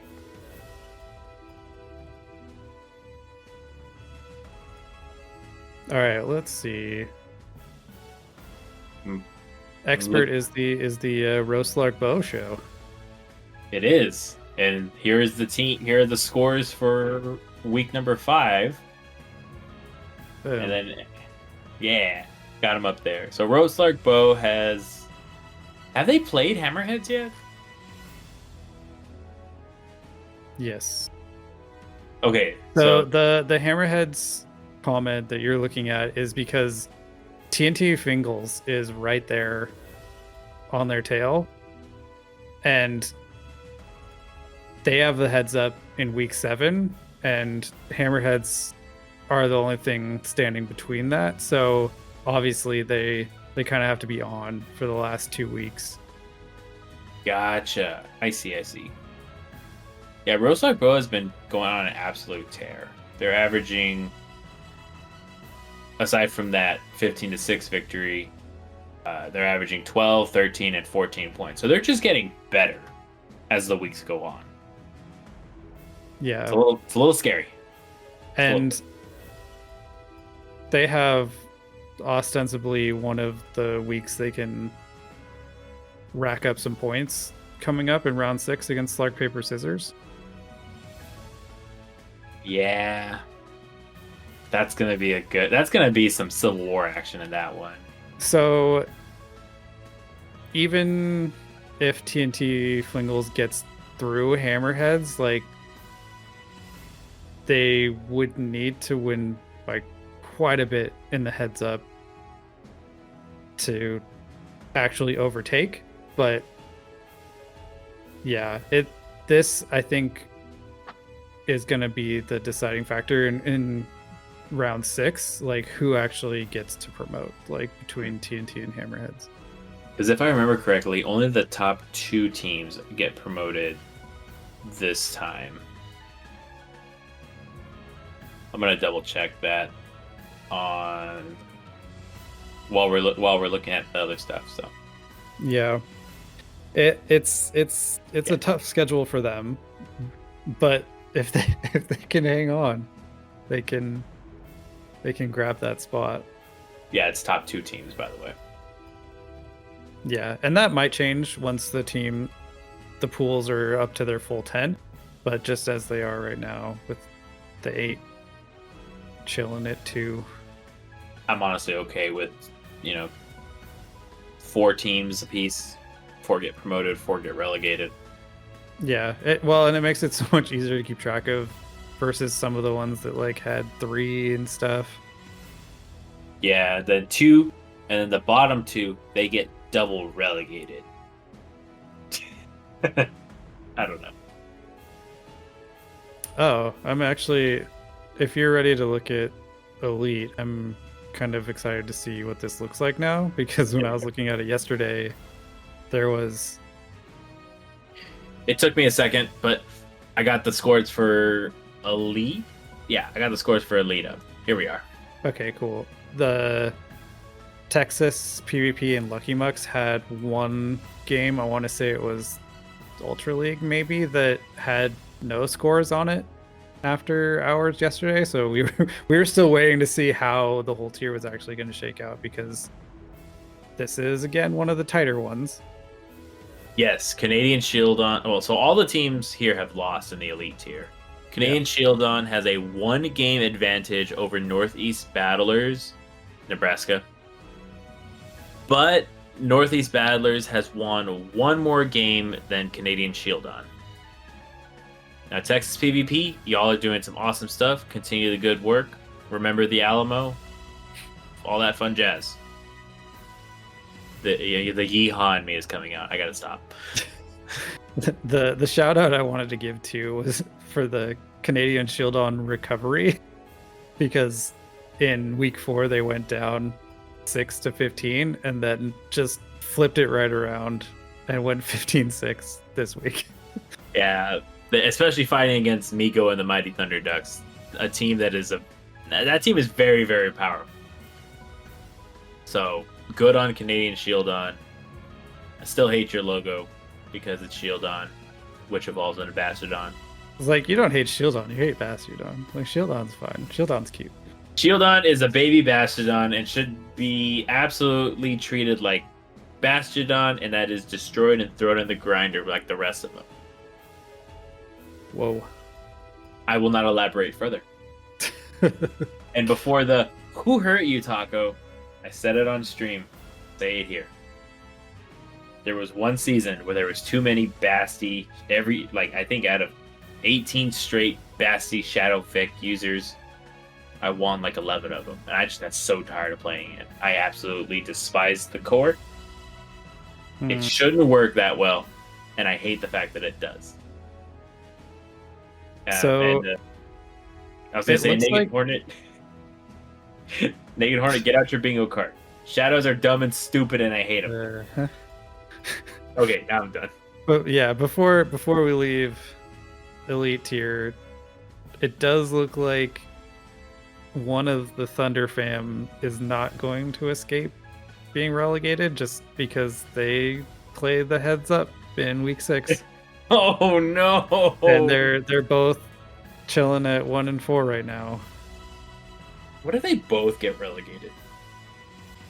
It obviously can happen, but I was just checking to see, like, oh, what are the chances they can, because honestly, the scores are close enough that if they had other opponents left to play, like they could maybe force Icy Wind and Lucky Mugs down, but it doesn't look like it's happening this time.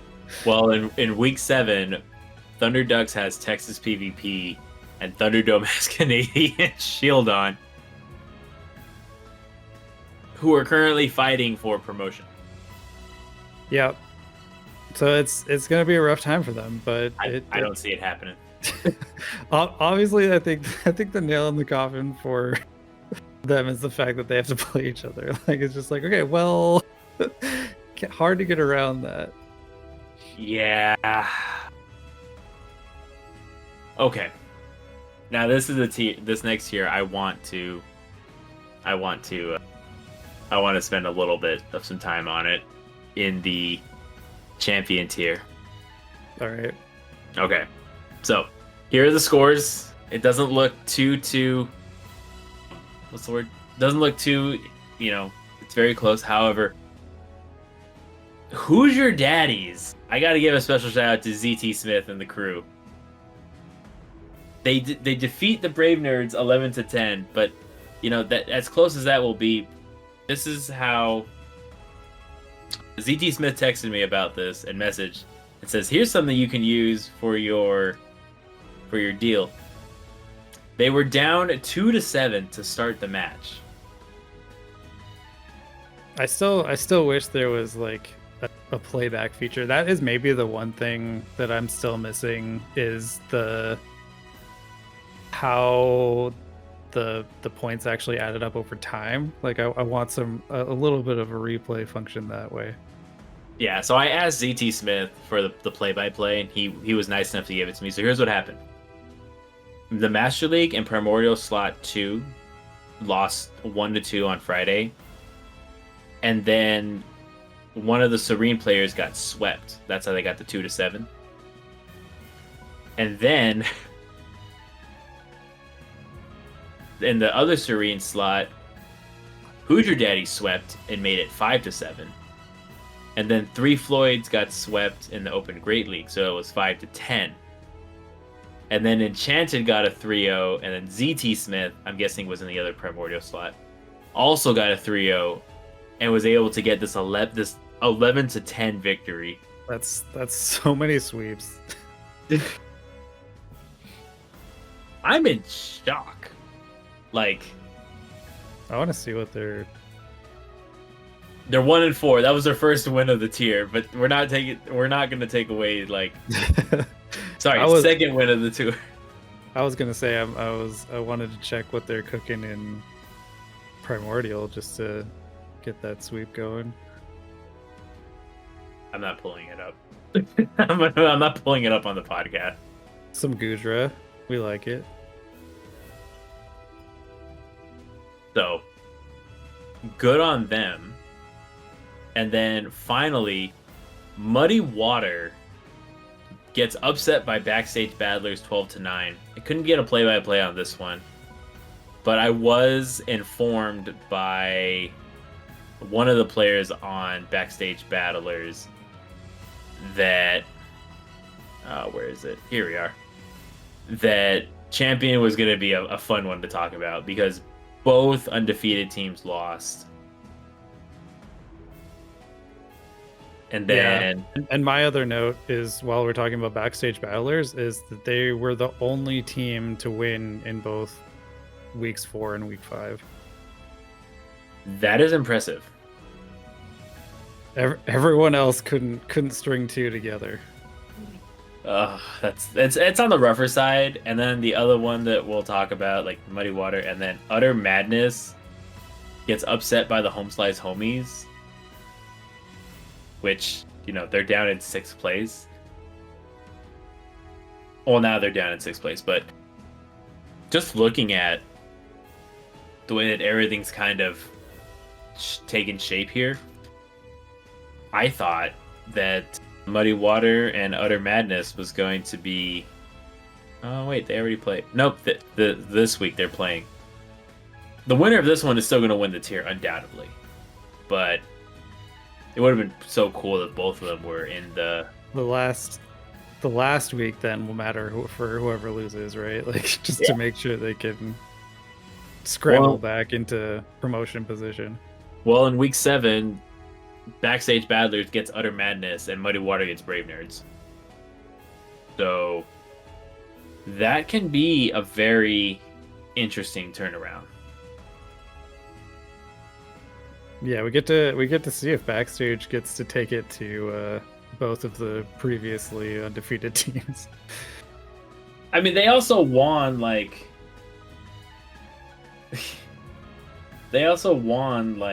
was it? Who did they play like in the pool a while ago? Oh, if we're talking about stuff from last cycle, that has been purged from Yeah, my brain. it was like a juggernaut team. Oh, EU Emperors. They won 10-11 there. I remember that. It bothers me so much when you say they won and then you say the low score first. I just hit Lucky Friends with a player that we've been trying to hit Lucky Friends for a very long time. And now I can get my You gotta wait to coordinate until after. yeah, I know. Now I can get my now I can get my shiny Heatran for one of the shiny croutons. Oh boy. He's got like 8 shiny Heatrans. I have like 4 shiny Groudons, so it mad bounces out. He thinks he's scamming me, but I'm gonna let him. Whatever. Yeah, I have several Heatrans from the olden days. Yeah. Okay. That's all. That's the parts I wanted to hit on. Like, I had to give a special shout out to Who's Your Daddies. Brave Nerds, amazed. I'm sorry that we had to kind of spotlight you guys losing, but it's very hard to ignore something as awesome as a 2-7 start to come back and win 11-10. I don't think that's really been heard of. Of course, or at least it only is because we have people whispering to us. Yeah. Minor segue. If you want to, what's the word? If you want to give us a play-by-play on your deals, feel free to submit us the video or just send me a message via DM saying, "Hey Taco, we just got this awesome upset and here's what happened." Though I prefer it to be the captain, it does not have to be. Yeah, we like the narrative. We like to hear about the drama of it. Yeah. Alrighty, so that is champion tier. Now time for legendary tier. The toppest of tiers. Where we had the Legends unite for their battle. Yes. That is true. They did do. And EU proved that they were the stronger region, apparently. Yeah, that's an unfortunate sand day for us. That the Europeans are defeating the North Americans. Pocket sand. Sand. I don't like it. And we had the final undefeated team take the loss as well, and Sky Dragons finally kicking it in round 5 against Sharks and Wreck. Yeah, that's an incredible feat. The Sharks and Wreck have come so far. We don't talk about them enough on the podcast. They have actually had a pretty tough run so far, like losing by 1 week 1, getting kind of thrashed week 2, week 3 was close, week 4 losing by 1 again. They were ready. All they needed was an opportunity. And they took it. They defeated Sky Dragons. And that's honestly really good for them. Like, I'm very, very happy for them. Yeah. Acopolis was right there too in week 4, 1 point off of their first win. Same in week 1. Like The 0-5 is not telling the whole story for them. No. The unfortunate part in this is somebody has to lose. Yeah. Like, it's just when you look at it, somebody's got to lose, and unfortunately, it's not gonna be me, or it's gonna be me. And for better or worse, Sharks and Wreck and Apocalypse play next week. Yeah, that's gonna be good. Hey, I just won my first Master League battle. What? Yeah, my friend challenged me. So if I don't open their gift, they'll send me a friend request as I have Go open. And so they're like, let's fight in the Master League. And I go, okay. But they'll throw like level 50 Giga Chads and Pikachu? Yeah, that's what I used to. Now, I can use my level 50 Mewtwo, my Origin Palkia, and my level 50 Togekiss, because those are the only level 50s that I have powered up right now. I have a few of those that are just sitting at 40, like that I should probably pull the trigger on and just do like a dust spending stream at some point. I have 500,000 Stardust.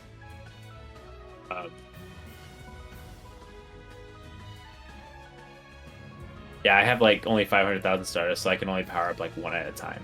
But when there's a community day, there's a community day for Stardust. Still not this one, I don't think, right? Lytton isn't even Stardust, it's XP again? It's XP. Next community day in April is going to be that. Alternatively, I could go to like one of the nests. What's tomorrow? Tuesday? I could go to one of the nests when they rotate on Wednesday and try to get that auto nest, and I'll just sit in the park for like 2-3 hours. And they're like, "What are you doing?" I'm catching Autono. I want my Stardust. The tough thing too is we did just have an event end, so Nest might be in limbo for the in-between day.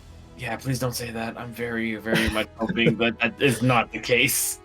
Anyway, did you have any other teams you wanted to check in on in Legendary tier? I'm gonna pick on Rock Paper Sark a little bit, because though they did win the playoffs, they're sitting at 2 and 3.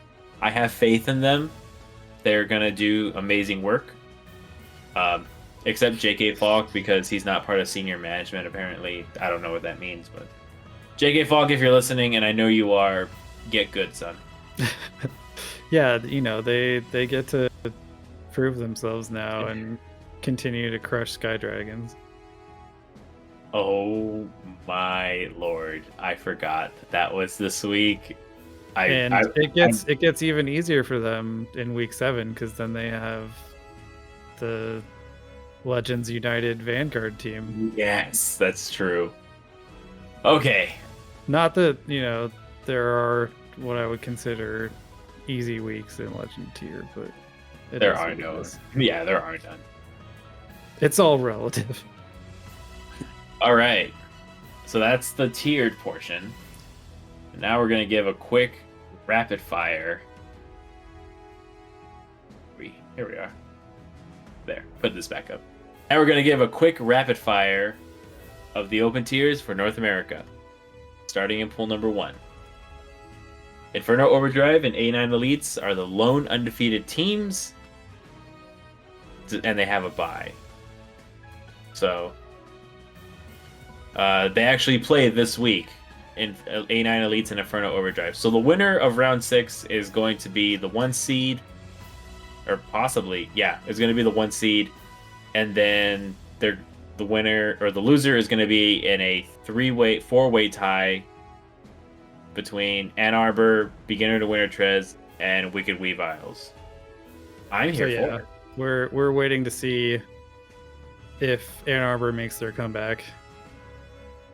The question is, can or will they? Maybe? I am suspicious, and I think obviously it will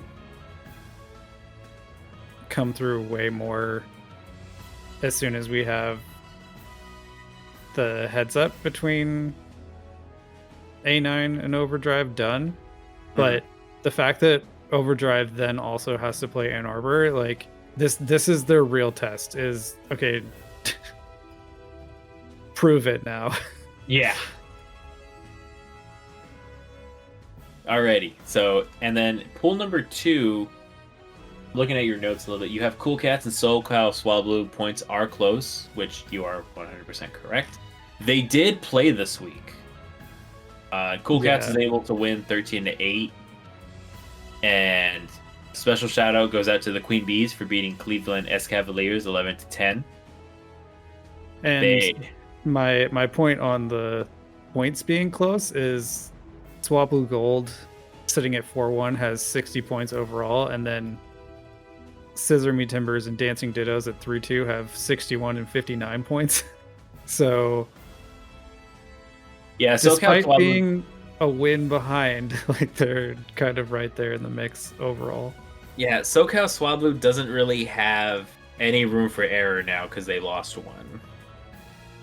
But they play, let's see, week 6 they play Dancing Dittos, a very good team that seems to have come out of nowhere.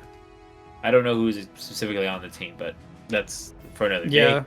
And then I would say that's probably the match that matters. Yeah, and then week 7 they play the Collective, which they're down in second to last place, but this week the Collective is playing the Queen Bees, and the loser of that match will probably sort of almost entirely will be at the bottom of the tier.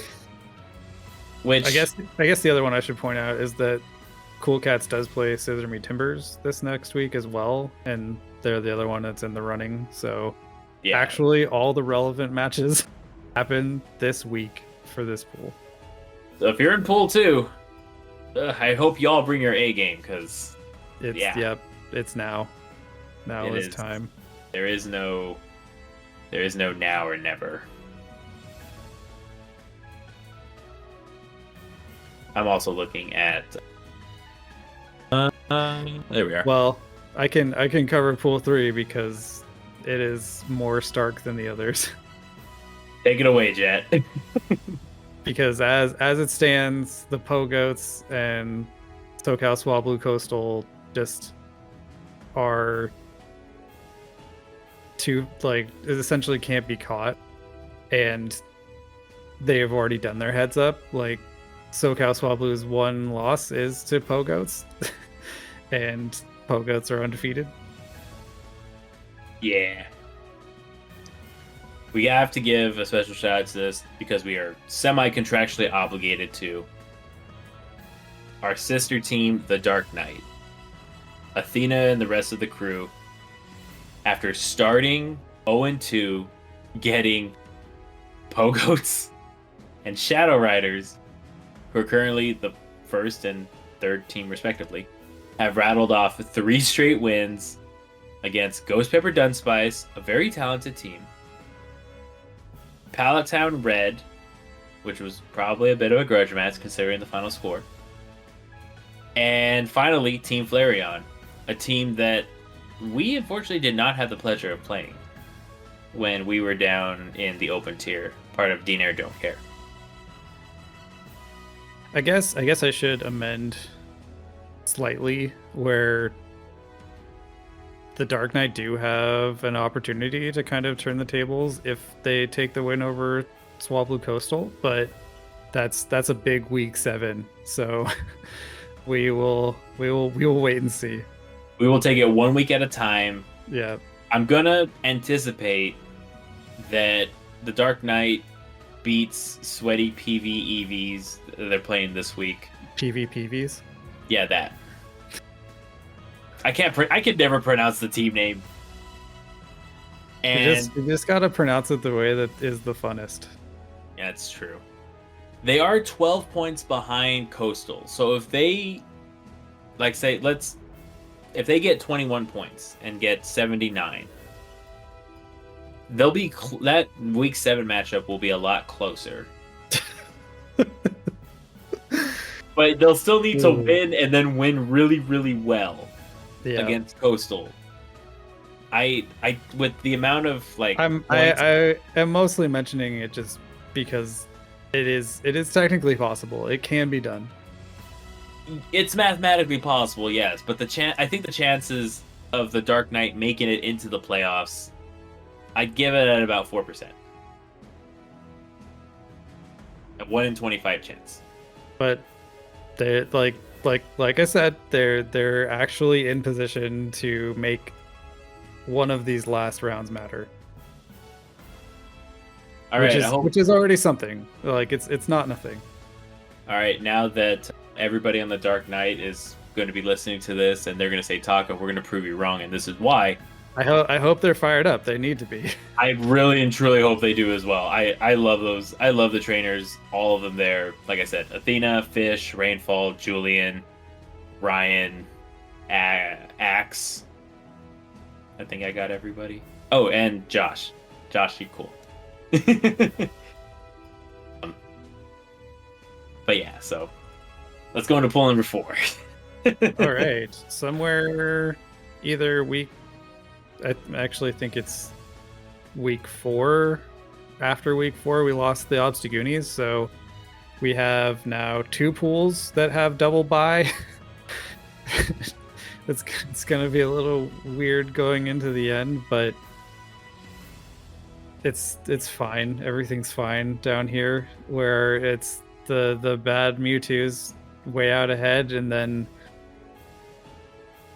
everyone else kind of fighting for the other spot, especially Blouses and Swablu Blue. But the bad Mewtwo's also put up 20 points this past week against NMPVP. Wow. Our beloved NMPVP. Still probably rocking 7 players. I'm gonna ask, like, NMPVP, if anyone of you out there is listening, do you still have 7 players for the team? And if so, please, why won't you add more, please?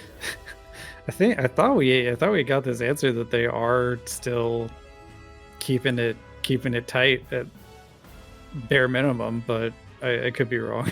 That's fair. All right. We've got Blouses and Bad Mewtwo's fighting this week, where SoCal Swablu Blue gets the bye, so they're gonna easily cruise into week 6, and the first and second seed is gonna duke it out. Yeah, now, and then Blouses has a bye in there. Well, oh man, there's so many buys.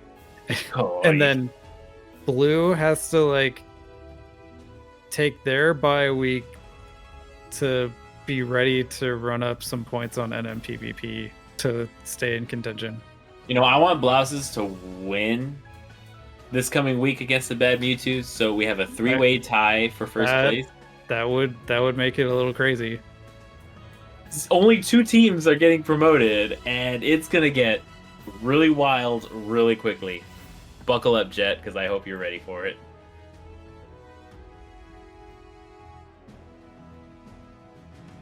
All right. Pool number 5. Yeah. Where we have Legends United Origins sitting pretty at 5-0, and then Grievard Underdogs and Antimatter Go are chasing them 1 game behind, but there's only 2 wins that separate both of these teams. Now the question is, okay, so Antimatter gets the bye. Grievard Underdogs draws Origins. Grievard, Wally, we met in LA for 10 seconds, and I got you that pin. And then, and then Antimatter and Grievard have the heads up week 7. Please beat Origins for the absolute. Yeah, Grievard kind of has to win out from here to have a stay in second. And this is both weeks matter, obviously. The most surprising would be if they take the win over Origins, but they gotta this is the proving grounds now. This is it. It's gonna be great. especially because Antimatter gets a bye and then they have to play the heads up. Holy smokes, it's midnight. That's fine. We're getting through these pools. Yeah, we're almost there. All right, pool number 6. Really turning on the lightning round. Pool number 6. This is our other double bye from week 2. Yeah. Oh, lad, that was wild. So SoCal Swablu San Diego is sitting at 5-0. Wing Attack and Born from Ashes sitting at 4-1 respectively. Who did Wing Attack lose? Oh, they lost to Born from Ashes. That was the turnover week. Was week 5, and they only lost by 1 to Swablu San Diego. So they're right there. I'm pretty sure Born from Ashes is the Taylor Swift fan club rebrand. Well, whatever it is, yeah, they beat Wing Attack this week, and it matters a lot now. Yeah, it does. Like, could we possibly see Wing Attack staying in open for Cycle 3 if they don't make the playoffs? Well, for what it's worth, San Diego has to play Wing Attack this upcoming week, so it's not like they're squared away. This is Wing Attack's chance to get back in it. And then week 7 will just be Wing Attack and San Diego just running up the score as much as they can, because Born from Ashes has a bye. So they're only going to get 14 on that one. And Born from Ashes this week then has to just put in as many points as they can against the algorithm. That can't happen. You know the algorithm always wins. They are... I mean, they've only, unfortunately... They've only won their bye rounds, I think. Yep. So, just putting it out there, like, the script is pretty much the same for everyone. Like, yeah. I feel bad for the other teams, but, like, it matters for the who's gonna move on, like, who can crush you the worst. But yeah, that's the scariest part. And obviously, San Diego versus Wing Attack is all eyes. Everyone's watching. I will be watching that one closely. I'm gonna ask Rivalet for the play-by-play. All right, and finally, week number 7. Pool 7. That pool 7. Look, the sun's getting real low. It's past my bedtime. Okay. We're doing it. Elite TM. This one at least is easy. Yeah, Elite TM's beginner to winner. Yep. They're fighting. And we've gotten to our first. There's still 2 undefeated teams. And they don't play until week 7. Like, they're the ones moving on. That's it. Yeah, there's if they both win this week, well, beginner and winner has Island Guardians. And Elite TMs has Weedle Knievel. That's a David and Goliath story right there. Elite TMs is absolutely the juggernaut. If they both win, they clinch outright. There is no fanfare, head-to-head, this or that.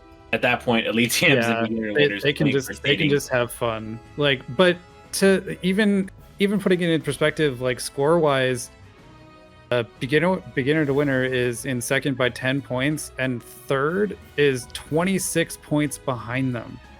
It's not gonna happen. Would you like me to? I can tell you Elite TM's win percentage if you would like. They have an 86% win percentage or 87% win percentage. Are you just talking about like out of points possible, or? Yeah, like that from right now. And then Team Beginner and Winner has a 77.14% win percentage. It is absolutely wild. And third place has a 52% win percentage. These two teams are just fighting for the records at this point. And you get to see this was the biggest mismatch of all of the pools that exist. Is this is what can happen when you have two teams that are just that much more top heavy, and that's why we're still doing the fast track promotion stuff, is because these teams obviously do not belong in open. Yeah, don't forget, if you're in the open pools, top 2 teams, I haven't spoken about this enough, but it's on the website, so read the website. Top 2 teams are put into... Look, if I can read better than some of the players, there's a problem. But as I was saying, the top 2 teams get put into the playoff spot, in which case there will be accelerated promotions. Yay! Yep. Well, and that's worth noting, right? Is you don't go straight from pools to all of a sudden you're in tiers. You get the privilege of playoffs. Yeah. So during that time, though, we at the Enter the Dragoners Den, because our regular season, quote unquote, will be over, we will be covering the playoffs in very, very good detail. Not very excruciating, good. Very Most good. Goodness. Can you tell that the sun is it's sunset at this point? Yeah. Golly, past due. It is midnight here, and I need some coffee. Yeah. But no, I'm going to bed after this. It's fine. It's fine. It's okay. Cool. Yeah, it's great. All right, so that was pool number 7. I think that was the first time we covered an entire everything. Well, yeah. And then especially that we had 2 weeks to go over. So we'll be back to more of the regularly scheduled deep dives and such now that we're properly caught up. Yeah. So with that, with all the tiers covered and everybody is now caught up and on the same page, we're going to take a quick commercial break, but we'll be right back after these messages. Good morning, good afternoon, or good evening, Battle Frontier competitors. With the Battle Frontier expanding to encompass all regions, Enter the Dragoners Den is also expanding. We will be looking for some extra help to give each region the love that they so well deserve. We'll be looking for at least 2 hosts for a region in the APAC region, EMEA region, and LATAM region. If you are interested, please fill out the Google form or send a DM to myself, TacoDog8, who will then send you said Google form. Experience in podcasting is not necessary, so don't feel like you need it. Submissions will close Sunday, March 31st, 2024 at 11:59 p.m. Central Standard Time. There will be a post in the Battle Frontier soon that will give you the local time. We can't wait to hear from you. And as always, keep your dragon fangs sharp. Welcome back. I hope you enjoyed that commercial break, because I know I did. It's that posture check o'clock. It is actually. Always make sure you're using the computer properly. Have your back straight, seized up, and other stuff that we learned in computer class that we forget to do all every the time. Hour. That thing we definitely didn't do. Yeah, totally. I do just want to point out, since we are in the final 19 days? Yeah, 19 days of this, our podcast host recruitment drive? I don't know. Our podcast hosting Google form. Invitation to join our team. Our podcast host team is due on March 31st at 11:59 p.m. Central Time. Go back and check the announcement to see what time it is in your local time, because I know that the other side of the world exists, and Central Time or GMT -6 is not the only time zone out there. I'm bad with time zones. Also, the DST changed our time zones, so yeah. Have fun with that, Taco.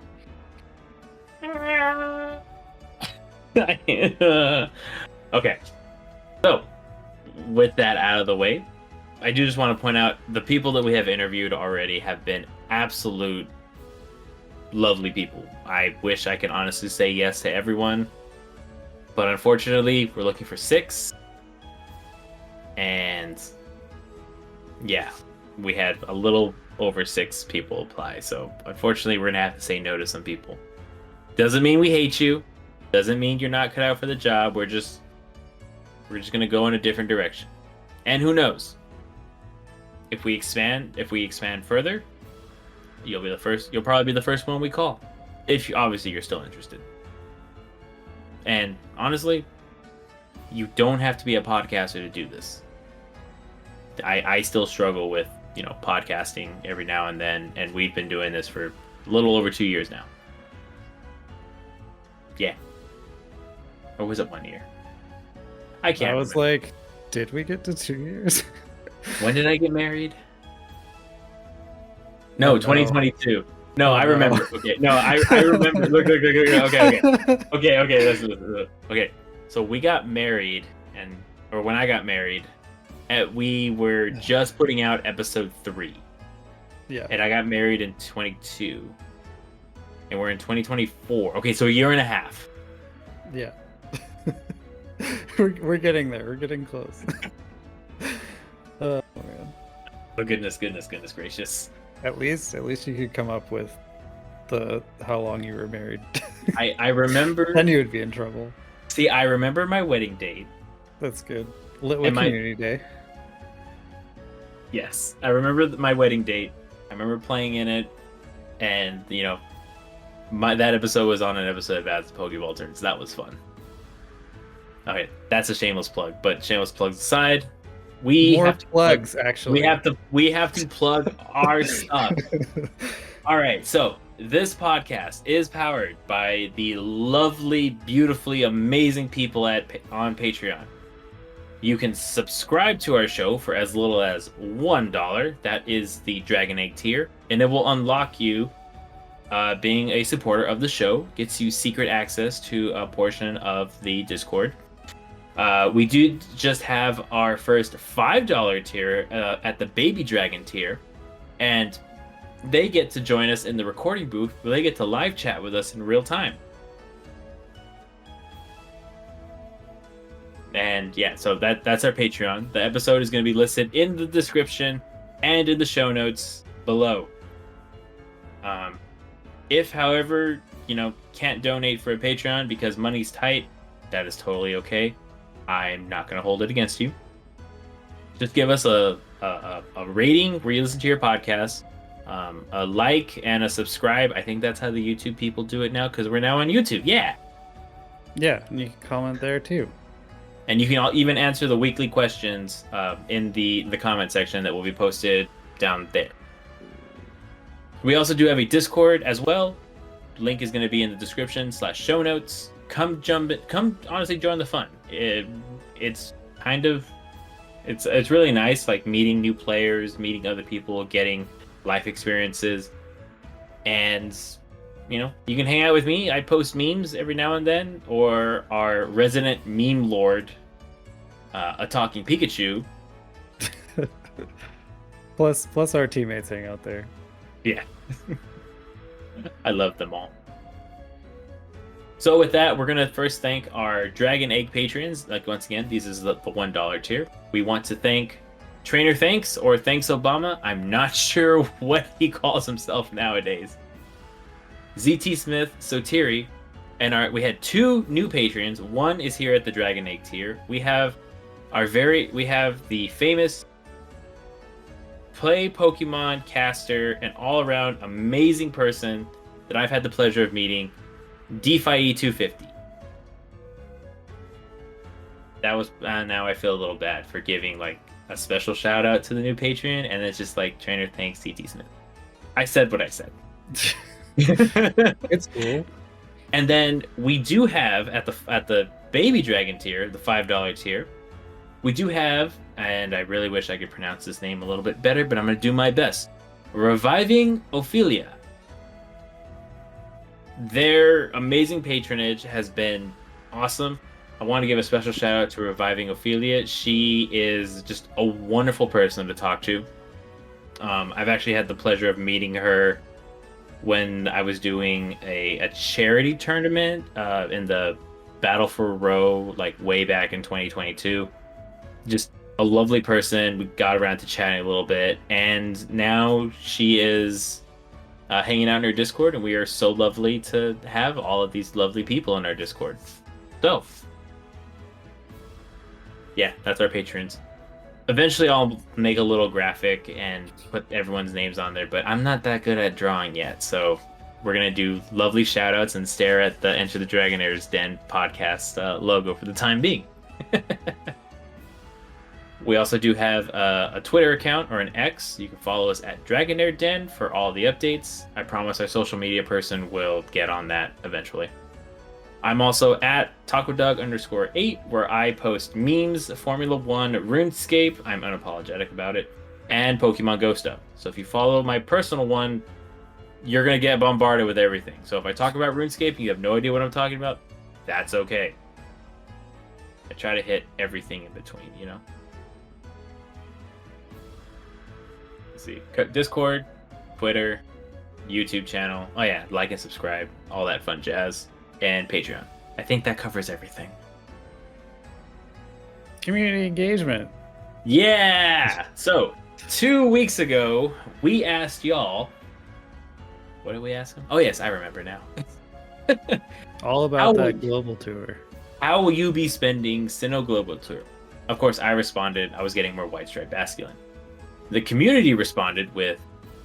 Sotiri was the first one, responded with, I will become a mini whale so I can build a double Origin Master League team. Do want to give you a caution on building a Master League team with the double Origins, because Xerneas can beat both of them, so be careful. And then Philo, a Hoosier Daddy's teammate, and also an amazing person to hang out with. We've had that Mantium guy, right? Yeah. Well, we had the pleasure of battling in Milwaukee, and then we met up again in Peoria. I gotta travel more. I'm just gonna say I gotta travel more. That's something I want to do in 24, but not gonna be able to. So next season, when the Play Pokemon stuff is, I'm gonna try to go to at least 5 regionals. Anyway, so Philo said, my goal along with shiny hunting. Or also my goal with shiny hunting, there's very little non-legendary I need XLs for, so I'll most likely be shiny checking on my way and from raids. You know, one thing I did miss is the Hisuian Electrode. If you got a perfect, that's what you want for the Ultra League. I don't know how well it performs in the Ultra League, but it could be a nice spice pick. Probably about as well as regular Electrode, right? Oh, regular Electrode gets foul play and wild charge. I just mean it's a niche pick either way. Oh, okay, that makes sense.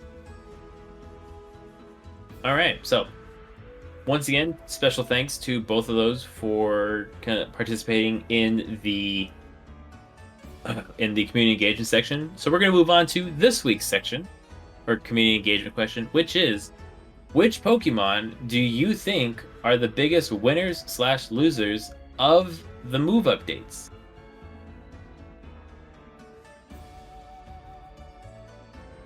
And that can include just like stuff you've had fun using that maybe was unusable prior. Yeah. Because I know, that's the fun part, especially at the beginning of the season, is just playing with all the new toys. And of course, I do have to throw out the usual Gallade with Psycho Cut, Leaf Blade, Close Combat, Synchronoise, Psychic. You gotta have Leaf Blade on it. You just gotta figure out what the other move is. That one, I think, is definitely a massive W in that point. Yeah. Of course. Yeah, depending on what you want to get walled by, whether it be a Dark type or Talonflame / Flying type, you can put Close Combat or Psychic on it. But if you throw a resisted Close Combat, you're still doing like 40% damage on anything that isn't a ghost. I think that was the most impressive thing from watching some of the streams the first few days, is just the resisted close combat's doing half to stuff is just kind of gross. It is wildly disgusting how good it is. Yeah. But well, yeah, so I don't really have an opinion too much because I haven't played with like the new Sand Attack update. I'm a little disappointed in myself because I wanted to try it out with Flag on. I'm not gonna be able to until the next go around. But as of right now, probably the biggest winners for Alligator, Steel Wing Apollyon, Gallade. That's my pick. So you can't steal. You can't steal. I mean, people can still say those if they like it. Yeah, it's fair. Which Pokemon do you think are the biggest winners or losers of the meta? I think some of the Pokemon that gained flexibility that maybe we still haven't seen do their thing yet include, like, okay, what does Steelwing Dragonite look like? Because it's had a few rounds, but now with the new kids around, is it totally gone again? is it just Dragon Breath? You know, I don't know the answer to that question. It's like, I guess because there are a few water types that moved up, it could just like reinforce the fact that most of the time Dragon Breath is going to be the way to go. Yeah, especially with just how oppressive Dragon Breath is. Like, yep. It's one of the best moves in the game, just with how much pressure it puts on. Point being, I think we're not done seeing the effect of all the changes, right? Like, we have whatever it is, 2 or 3 more cycles of all the open leagues to go through this season. So I think there's still a lot of kind of unsung secondary changes to the meta that we're going to see, especially on the next go around. Gotcha. No, and that does make sense. Like, we'll see what happens this time around. I'm curious. I think if I had to pick something obscure as well, I think Sand Attack Hippowdon could be a good pick. And we did see a lot of them out the gate in Ultra League, but they've kind of fallen off, and I think they were okay in Great League, but yeah, they maybe aren't the best in open, but in some of the more limited metas, I think they're going to really take advantage of the fact they can finally generate energy. Gotcha. Well, alrighty. So, I'm going to go ahead and repeat the question, which is, which Pokemon do you think are the biggest winners or losers of this meta?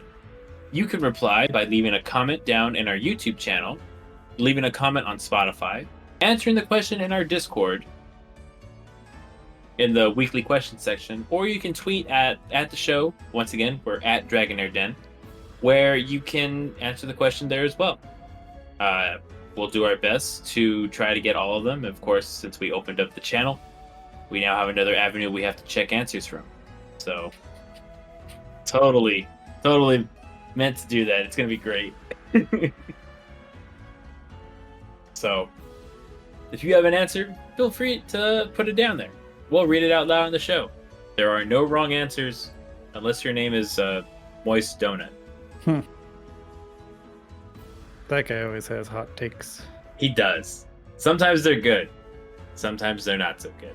But it's okay.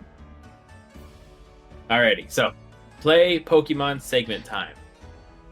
Firstly, Jet, did you see the new rules that Play Pokemon had dropped? Yeah, well, and it's part of why we're still talking about the meta because we did have a big event, but it is not the first regional that actually gets to use them. Correct. So, with the new move updates, Play Pokemon, the old Play Pokemon rule used to be stuff happens 24 hours after release, the Pokemon is legal. Now it is changed to the Tuesday, the first Tuesday after release is when the Pokemon becomes legal. So, with that being said, don't bring illegal Pokemon. Of course, the ban list was also updated, but I don't really track it too much. I remember it was essentially partnered with this season, so they did a lot of unobtainable move changes things, like you mentioned Lilip, and the other ones were like Geodude family getting Mudshot back kind of stuff, where they can actually learn those moves, so they gave them back. And then the ban list update for the play Pokemon stuff then was essentially just the remaining unobtainable moves that should have never been given to those Pokemon in the first place. So like, I think, is it like Quick Attack Starmie, like is one of those where it never should have had that move. And yeah, Quick Attack Starmie, Quick Attack Porygon, Quick Attack Pichu, Psybeam Chansey, Muck with Acid, Coughing and Wheezing with Acid, Skidoo, Go-Goat, and then the Galarian Birds. Okay, so like our base list of the next two like largely unobtainable global stuff, and then the ones that have moves that are illegal, for lack of a better word, in the standard context of should never have had them in the first place. I know like Home Slice Henry really enjoys his Quick Attack Starmie for, I think it's Ultra League sometimes or something, where the Master League one, whatever wherever he gets away with it, and it is banned forever from play Pokemon. Yeah, sorry, Home Slice. All right, so with that, want to make sure that the rules get announced properly, and we'll go from there. So with that, I do have a salsa bar, but we'll get to that one after we do yours, because I want to give a special shout out to Inadequates winning Utrecht. I don't believe he dropped a single game. I think he went 15-0 or something like that. I think that was after he was on the loser side, right? Or am I wrong? I haven't watched it particular. It was when I was unfortunately technology exiled. Yeah, so. I know there are somewhere between 3 and 5 full like videos on his run. Like Tho covered it. Home Slice did one like immediately, like minutes after the run was done. Inadequates did one himself. I want to say maybe even Rise also covered it, where it is right now regarded as one of those all-time runs, and he gets to put on a show like why Great League Giratina Origin matters, and pairing it with Wigglytuff, like some rather non-standard things showing up. And that just kind of goes to show you, like, if you think outside the box, you're gonna have some success, even in like this open team sheet format. Back then, it was like you played the guessing game of, let's use Medicham as an example. Is this Medicham running Pup Psychic, Ice Punch Psychic, Ice Punch Dynamic Punch, Dynamic Punch Psychic, Psycho Cut Psychic? Who knows? And then open team sheets came, which was overall, I want to say, a very good thing. But we couldn't necessarily look at it like, it's not just an overall good thing. Like Pokemon that could have surprise moves and that element of surprise are now eliminated. And so some Pokemon have found amazing success with that, and others we have never seen again. Speaking of surprise success, like this falls under kind of where these two topics meet, right, with the new play Pokemon rules, is that if a move gets updated but it's already on the Pokemon, then you can use it, and that is relevant because we had a Hakamo in day 2, and it got there on the back of Brick Break, and having that get that defense drop update. So, some of the things are immediately usable, like if they're already available, and that's just kind of the little asterisk on the next Tuesday rule. Yeah, that's generally been like, well, because obviously, like, say an Aquatail buff, for example. Yeah. Dragonair already has Aquatail, and it's not like you can't put yourself on a inferior version of the game before it gets pushed through, because then you can't. It'll force you to update, and it can cause just a huge mess. So, I like that train of thought that you did, and maybe if someone from Play Pokemon, if we ever put a support ticket in, I'm lazy and just refuse to do it. If we put a support ticket in and get an answer that way, we should definitely have an option. Well, it's just the way that it is, and didn't want people to get confused when they see some of these Pokemon that benefited from the new move changes. I am sure that that was brought up at Utrecht. Oh yeah, more than once. It's just they got to fill time. Yeah, it's unfortunate, but it's there. All right, salsa bar. I forgot my salsa bar. All right, well I'll do my addition to the salsa bar because you were talking about getting heated earlier. Like I find this outrageous. Okay. So I'm adding a section called "Where's the Bacon?" because Lechonk, upon its release, was simultaneously released as shiny, and I have yet to encounter one. And this week I passed the 1500 encounter mark, so the odds should be decent from week to week that I finally find this thing. But I am just ready to keep some other people in the know with my quest. That reminds me of a story when Swablu got a shiny. We had a person in our community go 5,537 Swablu without getting a single shiny. No, thank you. I don't want to do that. I'm good.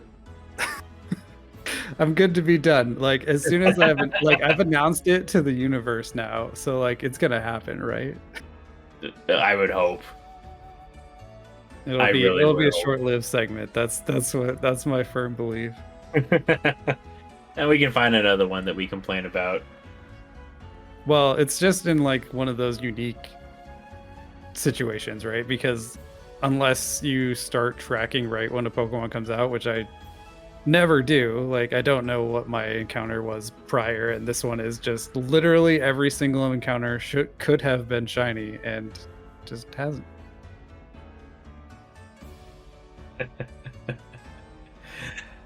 Yeah. And now that I'm at approaching 3 times the shiny rate of encounters, like it should happen, right? I hope so. I really hope so. It should be about there. And the other reason I wanted to throw it in is because it has stayed a pretty common spawn, like even at the season turnover.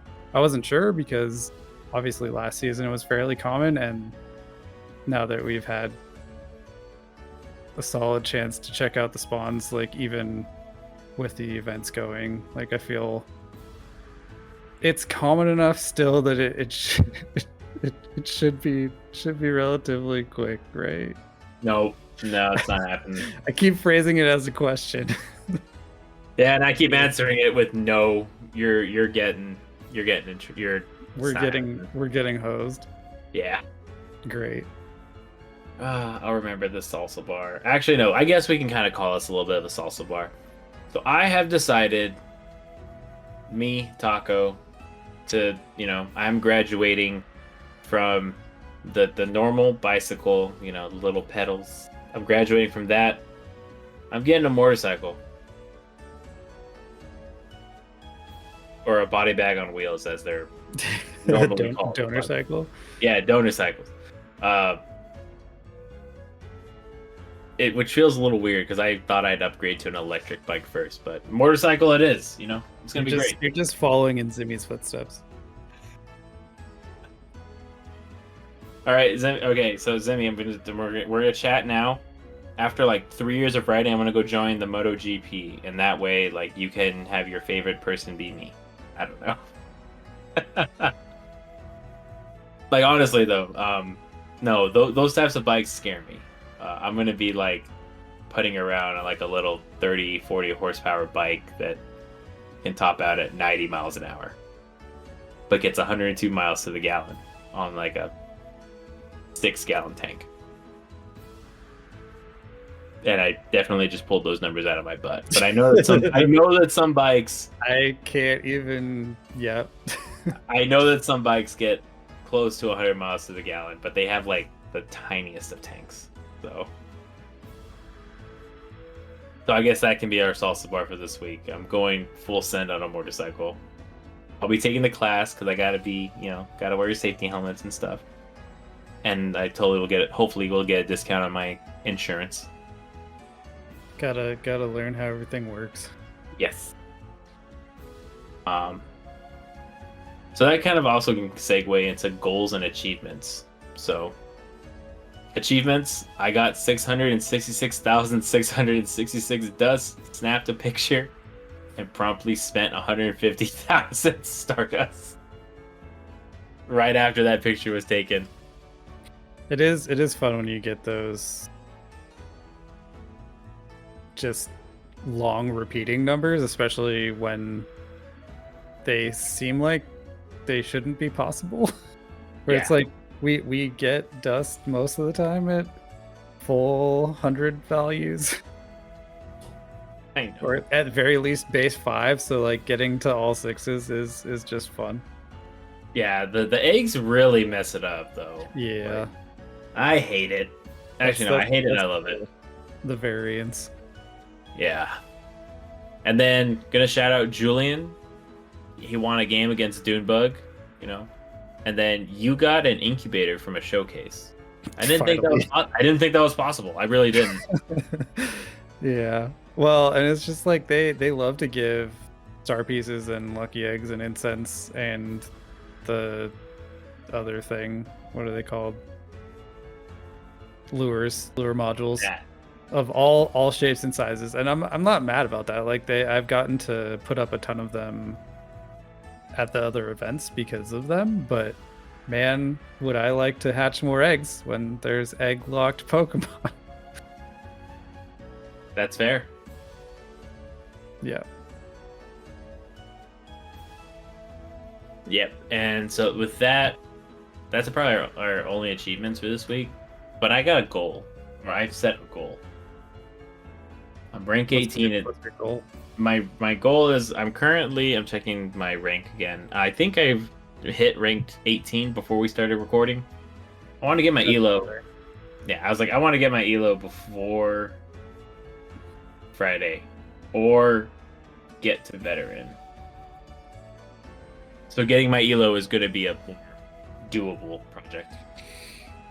Yeah, especially like before next recording, right? Like vet is already like a goal in general for you, right?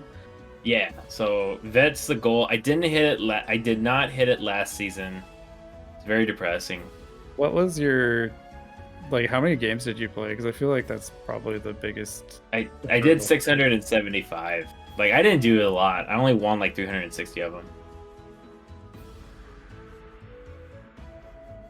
But yeah. This time I'm rocking, 93 wins out of 165 games. So with quick maths with Taco,